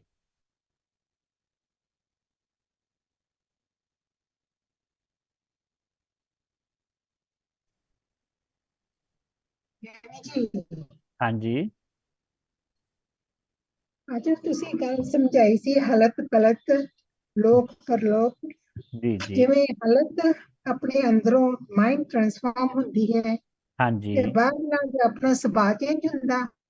ਨਹੀਂ, ਬਾਹਰਲਾ ਮਤਲਬ ਸੁਭਾਅ ਚੇਂਜ ਨਹੀਂ ਹੁੰਦਾ। ਬਾਹਰਲਾ ਦਾ ਮਤਲਬ ਕਿ ਜਿਵੇਂ ਬਾਕੀ ਸਾਰੇ ਸੁੱਖ ਆਰਾਮ ਜਿੰਨੇ ਵੀ ਬਾਹਰ ਨੇ ਨਾ, ਉਹਨੂੰ ਪਰਾਇਆ ਕਹਿੰਦੇ ਨੇ, ਉਹਨੂੰ ਪਰਲੋਕ ਕਹਿੰਦੇ ਨੇ। ਦੁਨੀਆ ਦੇ ਸੁੱਖਾਂ ਦੇ ਸਾਧਨ, ਹੁਣ ਮਨ ਸਮਝਦਾ ਹੈ ਮੈਨੂੰ ਇਧਰੋਂ ਸੁੱਖ ਮਿਲ ਜਾਏਗਾ, ਪਰ ਪਰਲੋਕ ਵਿੱਚੋਂ ਇਹਨੂੰ ਸੁੱਖ ਮਿਲਦਾ ਹੀ ਨਹੀਂ, ਕਿਉਂਕਿ ਸੁੱਖ ਇਹਦੇ ਅੰਦਰ ਹੈ। ਤੇ ਜਿਸ ਦਿਨ ਅੰਦਰ ਸੁੱਖ ਮਿਲਦਾ, ਉਸ ਦਿਨ ਬਾਹਰੋਂ ਵੀ ਇਹਨੂੰ ਸੁੱਖ ਮਿਲਦਾ। ਸਮਝ ਆ? ਹਾਂ, ਇਹ ਇੱਕ ਸਥਿਤੀ ਹੈ ਮਨ ਦੀ। ਮਨ ਅੰਦਰ ਵੀ ਆਪਣੇ ਪਰਿਵਾਰ ਦੇ ਵਿੱਚ ਵਸਦਾ, ਗਿਆਨ ਇੰਦਰੀ ਕਰਮ ਇੰਦਰੀਆਂ ਦੇ ਵਿੱਚ, ਤੇ ਗਿਆਨ ਕਰਮ ਇੰਦਰੀਆਂ ਦੇ ਨਾਲ ਰਹਿੰਦਿਆਂ ਹੋਇਆਂ ਇਹ ਆਪਣੇ ਹਿੱਤ ਨੂੰ ਪਹਿਚਾਣਦਾ ਹੋਇਆ ਇਹ ਹਾਲਤ ਵਿੱਚ ਜਿੰਦਾ ਹੈ। ਤੇ ਜਦੋਂ ਪਰਾਇਆਂ ਵਿੱਚ ਆ ਜਾਂਦਾ ਹੈ, ਜਿਹਦੇ ਨਾਲ ਮਨ ਦਾ ਕੋਈ ਸੰਬੰਧ ਨਹੀਂ। ਹੁਣ ਮੰਨ ਲਓ ਅਸੀਂ ਹਵਾਈ ਜਹਾਜ਼ ਦੇ ਵਿੱਚ ਸਫ਼ਰ ਕਰ ਰਹੇ ਹਾਂ ਨਾ, ਇਹਦਾ ਸੰਬੰਧ ਮਨ ਨਾਲ ਕੋਈ ਨਹੀਂ, ਪਰ ਮਨ ਆਨੰਦ ਪ੍ਰਾਪਤ ਕਰ ਰਿਹਾ, ਮਨ ਸੁੱਖ ਪ੍ਰਾਪਤ ਕਰ ਰਿਹਾ। ਕਦੋਂ ਸੁੱਖ ਪ੍ਰਾਪਤ ਕਰ ਰਿਹਾ? ਜਦੋਂ ਅੰਦਰੋਂ ਸੁਖੀ ਹੈ, ਨਹੀਂ ਤਾਂ ਬਾਹਰੋਂ ਇਹਨੂੰ ਸੁੱਖ ਹੈ ਹੀ ਨਹੀਂ। ਇਹ ਏਸੀ ਦੇ ਵਿੱਚ ਬੈਠਾ ਵੀ ਅੰਦਰੋਂ ਸੜਦਾ, ਅੰਦਰੋਂ ਕਲਪਦਾ ਹੋਵੇਗਾ।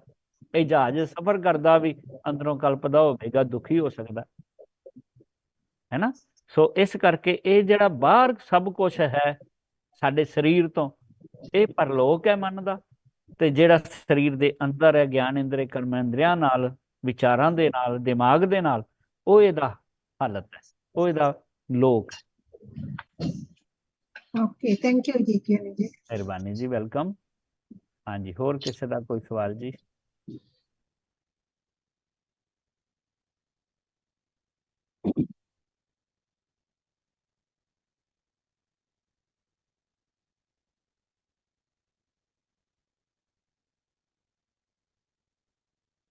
ਹਾਂਜੀ, ਹੋਰ ਕਿਸੇ ਦਾ ਕੋਈ ਸਵਾਲ ਹੋਵੇ ਤੇ ਮਾਈਕ ਨੂੰ ਅਨਮਿਊਟ ਕਰਕੇ ਸਵਾਲ ਕਰ ਸਕਦੇ ਹੋ ਜੀ।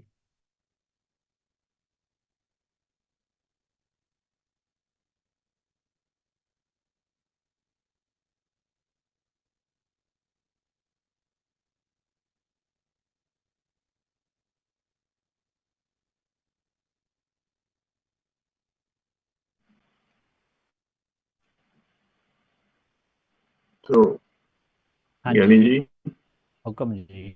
ਸੋ ਅਗਲੇ ਮੰਗਲਵਾਰ ਤੋਂ ਆਪਣਾ ਆਪਣੇ ਜਿਹੜਾ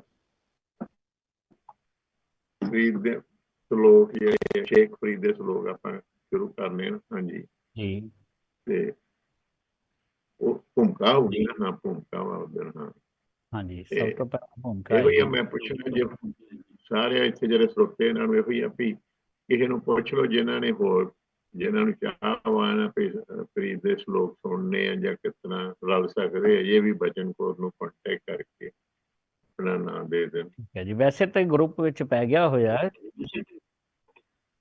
ਆਇਆ ਪਰ ਪਤਾ ਨਹੀਂ, ਜਾਂ ਉਹਨਾਂ ਨੂੰ ਕਈ ਵਾਰ ਸਮਝਾਉਣਾ ਪੈਂਦਾ ਨਾ ਕਿਸ ਤਰ੍ਹਾਂ ਉਹ ਜਿਹੜੇ ਸਾਨੂੰ ਤਾਂ ਪਤਾ ਤਾਂ ਆਪਾਂ ਕਿਸ ਤਰ੍ਹਾਂ ਕਲਾਸ ਲਾ ਰਹੇ ਹਾਂ, ਜਿਸ ਤਰ੍ਹਾਂ ਸਲਾਈਡਸ ਬਣਾਉਣੇ ਸਮਝਾਉਂਦੇ ਆ। ਠੀਕ ਹੈ। ਹਾਂ, ਇੱਥੇ ਤਾਂ ਹੁਣ ਸਾਰੇ ਆਪਣੇ ਪੁਰਾਣੇ ਹੀ ਨੇ, ਸਾਰਿਆਂ ਨੂੰ ਤਕਰੀਬਨ ਪਤਾ ਹੈ ਇੱਥੇ ਗਰੁੱਪ ਦੇ ਵਿੱਚ ਵੀ ਕਿੱਦਾਂ ਆਪਣੀ ਕਲਾਸ ਲੱਗਦੀ, ਕਿੱਦਾਂ ਵਿਚਾਰ ਹੁੰਦੀ ਹੈ। ਤੇ ਮੈਨੂੰ ਉਮੀਦ ਵੀ ਹੈ ਕਿ ਸਾਰੇ ਹੀ ਮੈਂਬਰ ਚਾਹਵਾਨ ਹੋਣਗੇ ਬਾਬਾ ਫਰੀਦ ਜੀ ਦੇ ਸ਼ਲੋਕ ਸੁਣਨ ਵਾਸਤੇ।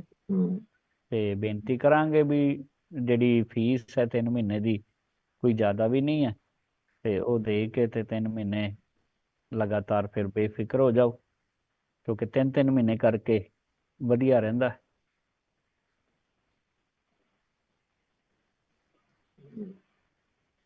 ਠੀਕ ਹੈ ਜੀ। ਹਾਂਜੀ, ਹੋਰ ਕਿਸੇ ਦਾ ਕੋਈ ਸਵਾਲ ਹੋਵੇ ਜੀ?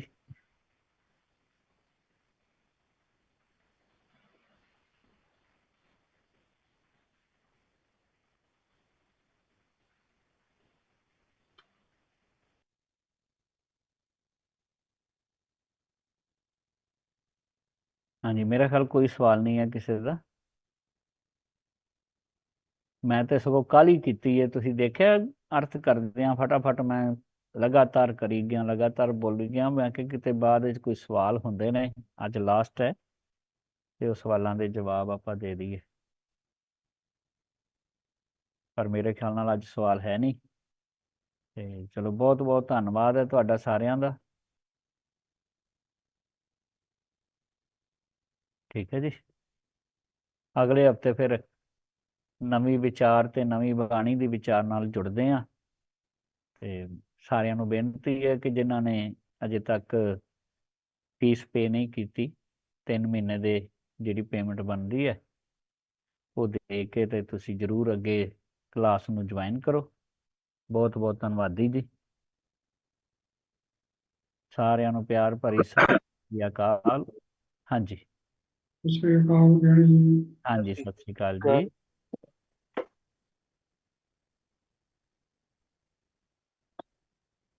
ਓਕੇ ਗਿਆਨੀ ਜੀ, ਸਤਿ ਸ੍ਰੀ ਅਕਾਲ। ਮਿਲਦੇ ਹਾਂ ਅਗਲੇ ਓਕੇ ਜੀ। ਕਲਾਸ